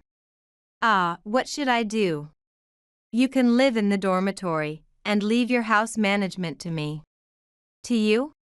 Your house is located on the school route and has a large property. Ideal for building a new childcare facility. Would you sell the land and building to us? Huh? Of course, I'll pay above market price. Really? I'll sell. Sherry. What are you saying? Taking it from me and then selling it? If it's put to good use, isn't that fine? You're unbelievable. In exchange, make the top floor of the new facility my home. And give me the best position. I tremble with anger at Sherry's audacity. The director gives me a subtle look. What does he intend to do? Later, Sherry easily signs the documents to sell the house. She's thrilled with the large sum of money she's getting. I trust the director. But this felt like a betrayal. However, he later said, the plan to build the childcare facility has been postponed. He says, chuckling mischievously. Too bad.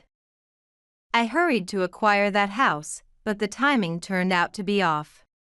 Sorry to increase your workload, Lynn, but I'll need you to manage that house for a while. He hands me the keys to my old house. My heart warms. He's returned my long-lost home to me. I've dreamt of that familiar house so many times. I nod again and again, filled with joy. But now, I have an important live-in job. I plan to visit to clean up, reminiscing about my late husband and son. Sherry moves into the dormitory, which is just an apartment. She's told she needs to earn a qualification to work, so she starts studying. She wants a good position, so the condition is to obtain a social worker certification. Then gain over 5 years of experience, and take a course. So long? You're kidding, right? I don't know about other facilities, but we value trust here, so we definitely require that. But mother-in-law didn't have to do that. I was exempt because I have a kindergarten teaching license and experience. Right. I doubt she can achieve it, given her character. I'm not supporting her, but let her try her best. She used to say it's an easy job that even an old person can do. I wonder if she's changed her mind. By the way, Mother, how did you start working here? Through connections? I have no connections. Why is a person over 70 getting preferential treatment? Please tell me. Why indeed?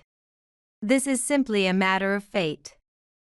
It may be thanks to the years of accumulation. It's not something that can be taught. Then, please say it yourself. What should I say? Ask them to give me special treatment. I take back what I said. Encouraging such a rotten daughter-in-law was a waste of words. You really have a dishonest nature. I'm fed up. Huh? You better take a good look at yourself. What did you say? Sherry raises her voice. At this point, the facility director, Danny, intervenes. Do I need to teach you how to speak properly? What? Evelyn is your superior, so you should show some respect. What? Sherry is stunned by his remark. Remember, I will be in a higher position than you soon. She leaves with those parting words. Perhaps she's off to study for her qualifications? But he seems convinced that she has no prospect, if she really gets the qualifications. I might consider hiring her. I'm not expecting it though, it's unlikely. She can live luxuriously for a while with the money from the house sale. And what she does after that is up to her, he said coldly. As for where Sherry went, it turns out she tried to get close to another employee at the facility. She probably wanted allies or information to use against me. But there are no such ill-natured people here. Everyone here likes interacting with children and is compassionate. As expected, everyone she approached dismissed her. And she didn't get the results she wanted. After all, there's no such thing as an easy job in this world. The director says to me without mercy, Lynn, we still need you to keep working hard. Understood, I'll keep doing my best. Who could have predicted that the little boy who fell and cried that day would grow up to be a hero appearing before Lynn? Thanks to him, my livelihood is protected. 1 year later. I thought I might retire from the morning greeting routine if Sherry smoothly got her qualifications. But of course, she gave up quickly. It was impossible for her to study and work on something she wasn't interested in. Maybe she ran through all that money. Mother, how are you? Could you ask the director to hire me? Just for answering phones or cleaning? I heard they'll hire someone else if you don't get your qualification quickly. But it's difficult. I can't study at this age. I don't have the time. You have time to make excuses though? What are you saying to me? Who got a qualification at 70? There's nothing I can do for you. Really? As usual, Lynn is still the busybody grandmother of the neighborhood, carrying out her morning greeting routine. The children who notice something or have troubles on the school route always tell me about it. I often get greeted during my shopping or walks. Oh, and the daughter of the facility director, whom I walk to school with hand in hand, has been selected as a relay racer in her 4th grade sports day for the first time. She asked me to come and cheer for her, so I'm planning to go. After all, I know everyone, so it's going to be a busy sports day.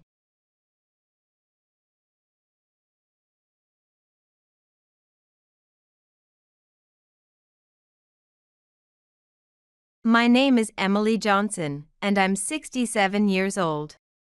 My husband, who was a lawyer, passed away a few years ago in an accident, and now I live alone. I have one son, but he got married and moved out. My son's name is Tom Johnson, and he's 35 years old. He works for a civil engineering company, and due to his job, he currently lives in a rented apartment near his work site with his wife. My daughter-in-law, Catherine, is 33 years old. She and my son met at work as they were in the same department. And after dating for a while, they got married 3 years ago. Since my son's job involves a lot of long-term business trips, they've decided to wait before having children, so they don't have any yet. As for me, I'd love to see my grandchildren soon. But I understand my son has his own plans, so I'm patiently waiting. I'm currently unemployed, but with my husband's life insurance, accident insurance, and inheritance, I'm able to live comfortably without any major financial concerns. I consider myself to be healthy, but recently, I've noticed that my legs and back aren't as strong as they used to be. And I often feel uneasy living alone. One day, I got a call from my son saying he was coming to visit. I was excited since it had been a while since he said something like that. When my son arrived, he came with his wife. "Mom, it's been a while. How have you been?" "Hello, Emily. It's been a long time. How are you doing?" They said they had news to share, and I started thinking, maybe they're going to have a baby? Well, the current project I'm working on is almost finished. And after that, I'll be transferred to the head office. Oh, really? So you're coming back here? Yeah, I'll be working in the office from now on, so I won't be working on site anymore. That's great. If you're working at the head office, it's in the city, right? Since you won't be on site anymore, why not buy a house around here? Actually, Catherine suggested something. We were thinking, why don't we all live together here in this house? Yes, since you're living alone now, and considering your age, it would be reassuring if we lived together. That way, if you ever need care, we'd be here to help. Is that so? I'm still quite healthy, you know. Yes, but you never know what might happen. And living alone as you get older can be a bit worrisome. Well, it's true that living alone can be a bit nerve-wracking at times. But isn't this house a bit old for all of us to live together? This house was built by my late husband. It's a 30-year-old 2-story house with 5 rooms and a large garden. On the first floor, there's a kitchen, bathroom, and toilet, along with 3 Japanese-style rooms and a living room. The second floor has a Western-style room that my husband used as a study, and another room that we used as a bedroom. If my son and his wife were to move in, they'd probably use the first floor while I stayed on the second floor. That's why we have a suggestion. Catherine leaned in excitedly. How about we renovate the house? Renovate the house? Yes, this home was built during the bubble, so it's strong and made with good materials. It would be a shame to tear it down. So we thought it would be great if we could renovate it and all live together. That's what we wanted to discuss. Catherine started to speak hesitantly. So, could we ask you to cover the renovation costs? I'm going to cover the renovation costs? Yes, before coming here, we got a rough estimate. We plan to turn the first floor into a barrier-free space. We'll modernize the kitchen and integrate it with the living room, making it an open-plan kitchen. We'll also renovate the bathroom and toilet with the latest amenities. On the second floor, we'll build a large balcony and turn it into a sunroom. We'll live on the second floor and create a room for you on the first floor since stairs can be tough. And it would be more convenient for you to have a bathroom close by. The total budget is around $120,000. Catherine said all this in one breath, clearly very enthusiastic about the plan. If you agree to this plan, we can live together, and I'll take care of you in the future. My son said, well, we've saved up a decent amount. But if we have kids in the future, there will be a lot of expenses. So we want to keep costs down as much as possible. What do you think? It's not a bad idea, right? Hold on a second. You've sprung this on me out of nowhere. I can't just say, sure, I'm on board, right away. Well, today we just wanted to bring it up, so please think about it. If you can come up with the money, we'll handle all the details.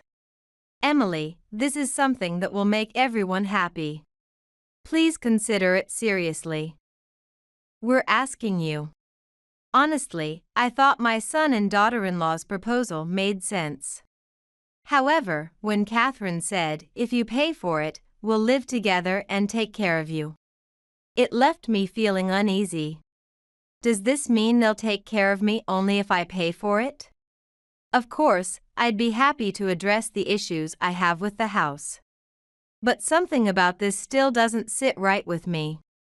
At that moment, though, I didn't think too deeply about it. Later on, after my son and daughter-in-law finished their work out of town, they moved into a rental apartment near our family home. Once they were close by, Catherine started visiting more frequently and kept bringing up the renovation plan, urging me to agree. I started thinking that maybe it wasn't such a bad idea after all. But Catherine's insistence felt a bit too desperate. Frustrated with my indecision, Catherine would say things like, "Why won't you agree, Emily? Isn't this a good deal for you too?" Or nowadays, it's rare to find a daughter-in-law who's willing to live with her in-laws. But I'm offering to live with you and take care of you. You won't find another daughter-in-law like me. It was almost threatening. And I started to feel a bit afraid. When I asked, "Why are you so desperate about this?" she glared at me and said, "Desperate? Who do you think this is for? It's all for you. We're offering to take care of you in your old age for $120,000. That's a bargain." Tom, instead of calming his wife down, actually sided with her and said to me, "Mom, think of it as helping us out too. Just listen to what Catherine's saying." I was utterly dismayed. Fortunately, thanks to my late husband, I have enough financial stability. And I always intended to leave the money to my son eventually, so we can manage this. If Catherine is going to take care of me in my old age, then maybe I won't need to worry about the cost of a nursing home. Perhaps Catherine is right, and this really is a win-win situation for everyone. So, I told Tom that I would agree to their plan. "All right then, I'll start making the arrangements, so please get the money ready." When they said that, I cashed in some of the securities from my inheritance and transferred the money to my son's account. We then officially hired the construction company and requested the design plans. Later, the construction company informed us that the design was ready. So I went with my son and his wife to take a look. On this day, Catherine was all smiles. And it was hard to believe she was the same person who had shouted at me before. Since I'd never seen blueprints before, I didn't really understand them. But they showed us the floor plan. The biggest changes were in the areas with plumbing, the bathroom, toilet, and kitchen were being significantly remodeled. The spaces that were once divided by sliding doors would now have walls and regular doors. As I looked over the plans, I noticed a small room connected to the living room. What's this? It seems too small to be a room. Is it a storage space or a closet? Catherine, what's this room for? Oh, it's a kind of spare room, or storage, or maybe for the future. For the future? Do you mean a child's room? Well, something like that, Catherine replied, avoiding a direct answer. She seemed to be hiding something. Tom didn't say much, as usual. He'd always been a quiet child. But it was the first time I'd seen him act so submissively toward his wife. Looking back, I should have noticed something was off. But I figured it was up to my son and his wife, so I didn't pay much attention to it. Then the renovations began.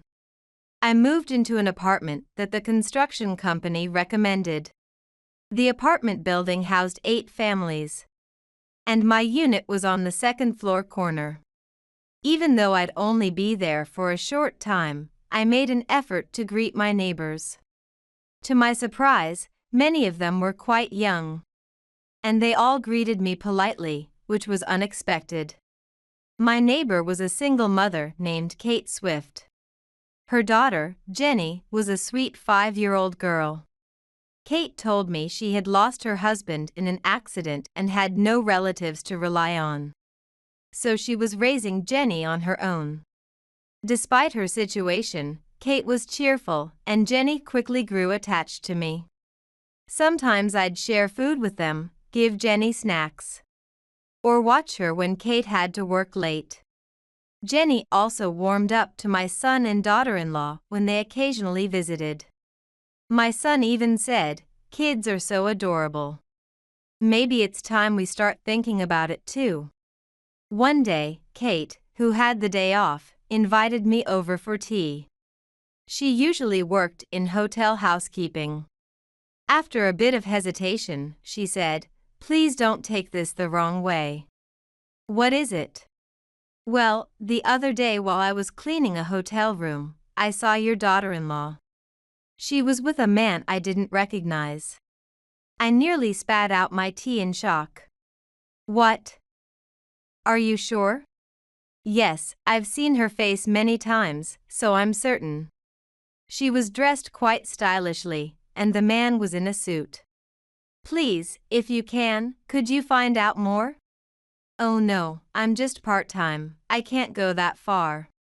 Plus, it would be against the compliance rules." Against the compliance rules? It means following the rules or regulations. Basically, it's about ensuring that the company adheres to laws and internal policies. In this case, it means the hotel has a rule about not disclosing guests' privacy. Wow, things are strict these days. But more importantly, you need to address the issue with your daughter-in-law. That's right. I wasn't sure what to do, but I said, we need to gather evidence first. I have someone in mind who might be able to help. I'm sorry if I've caused any trouble. No, not at all. Thank you for telling me. I contacted a private investigator that my late husband had trusted, and asked them to look into Catherine's behavior. I was also concerned about Tom's odd behavior, so I asked them to investigate that as well. Since Catherine was a housewife, she had a lot of free time while Tom was at work. I wanted to know what she was doing during those hours. I decided to wait for the investigation results. Meanwhile, the renovation of the house was progressing smoothly. Catherine often used excuses like checking on the renovation progress, or buying snacks for the workers to go out more frequently.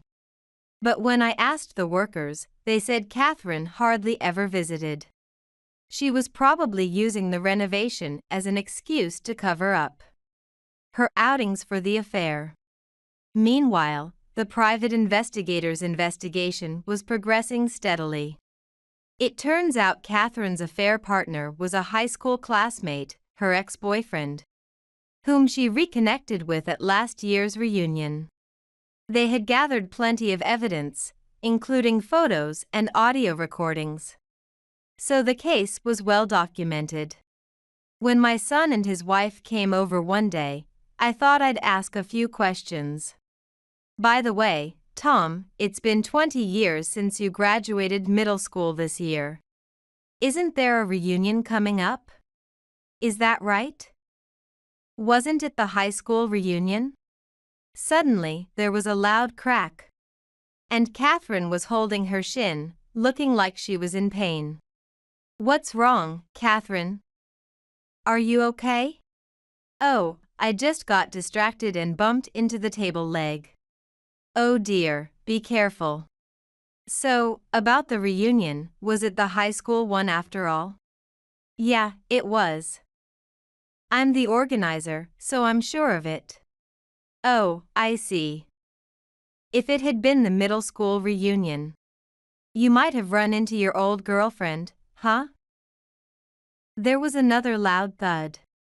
Oh dear, again, Catherine? What happened this time? Ouch. I'm sorry, I hit my head this time. Maybe I'm just naturally clumsy. Mom, you're saying weird things. My ex-girlfriend is a mother of 2 kids now. Why are you still bringing that up? Oh, is that so? Sorry about that. Catherine seemed to react strongly every time the word reunion was mentioned. Observing her behavior, it was clear she was hiding something. Eventually, the renovation work was completed. The exterior of the house had been redone, with the walls replaced and the roof changed from tiles to shingles. At a glance, it looked like a brand new house. The front door was changed from a heavy sliding door to a light one. Inside the house, there was no trace of its former appearance.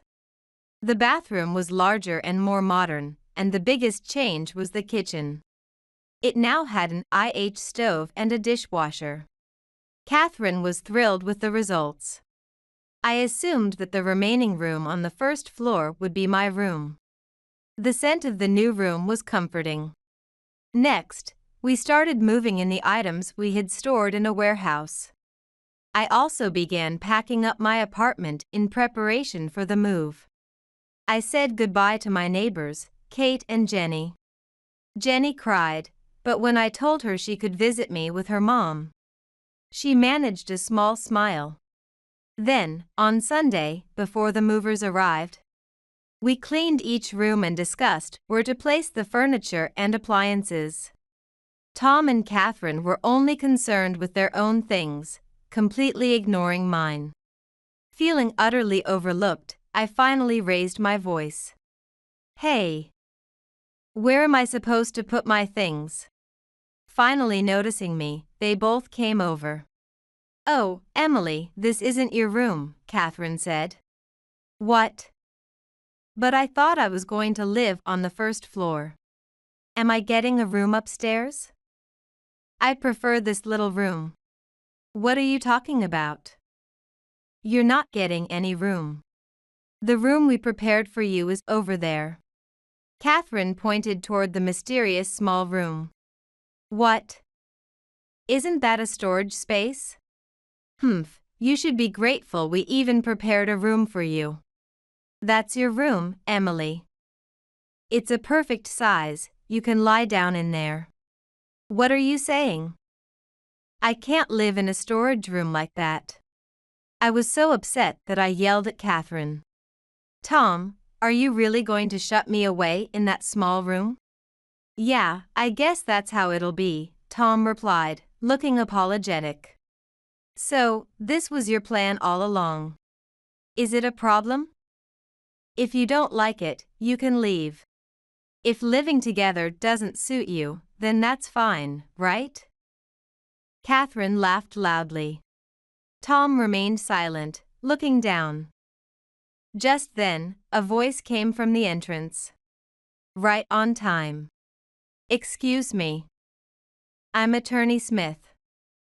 Is Emily home? I glanced at the clock. It was exactly the time we had agreed on. It's been a while. I was greatly indebted to your late husband. I'm still in the middle of moving, so things are a bit chaotic. But I appreciate your guidance. Well then, since everyone is here, shall we begin? Yes, please come to this room.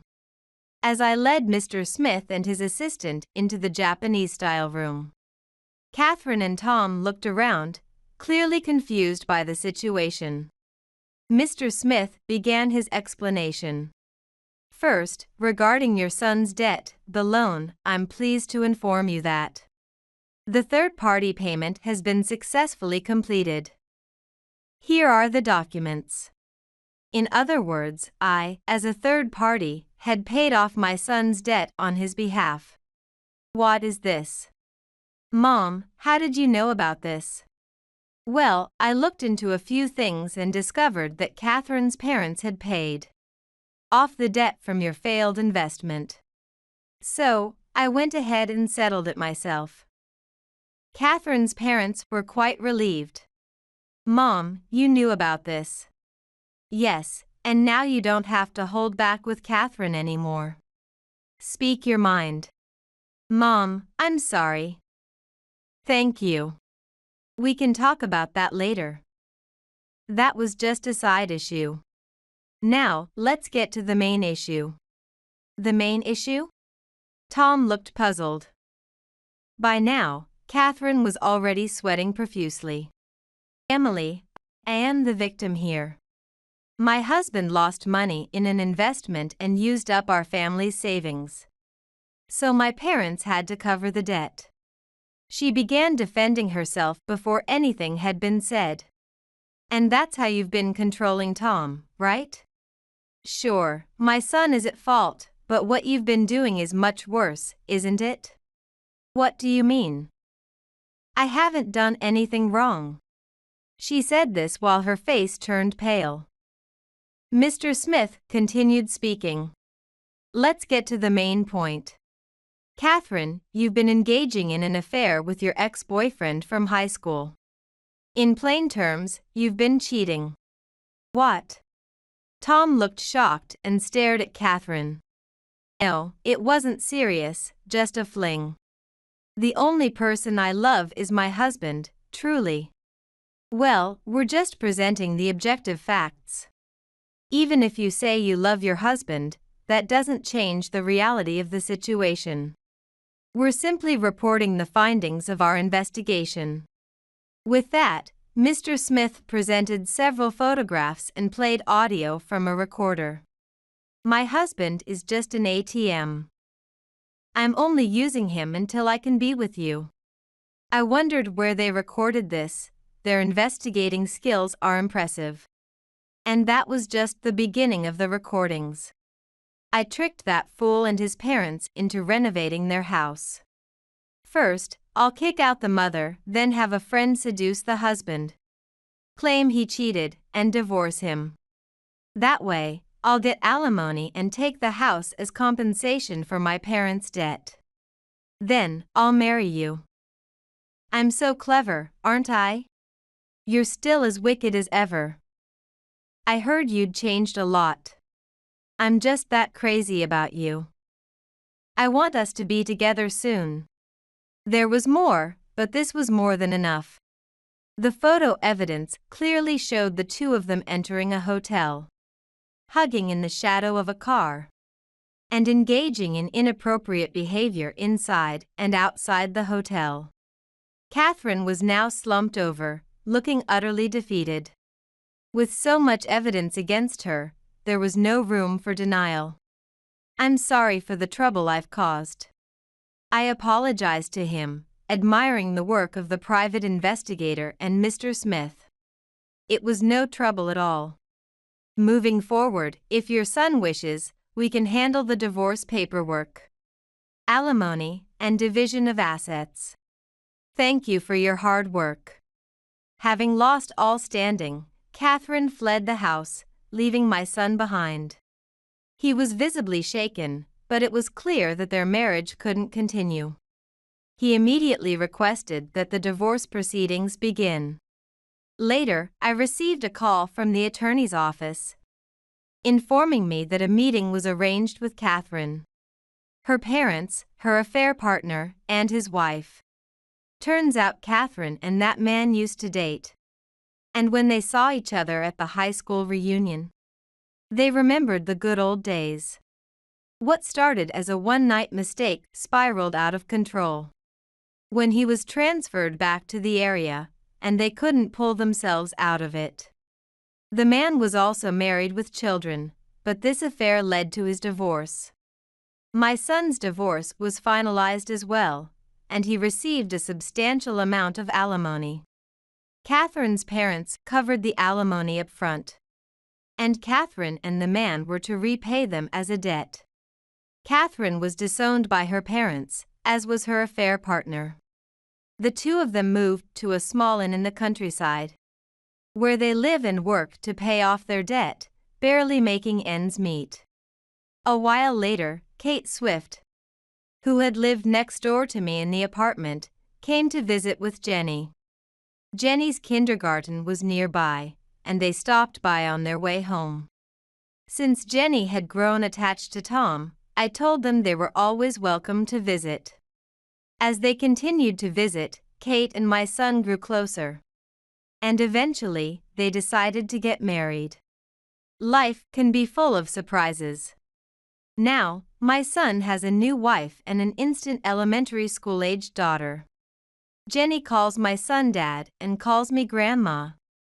And I cherish her as if she were my own granddaughter. My son and his new wife are living happily together. And I am now enjoying a very happy time.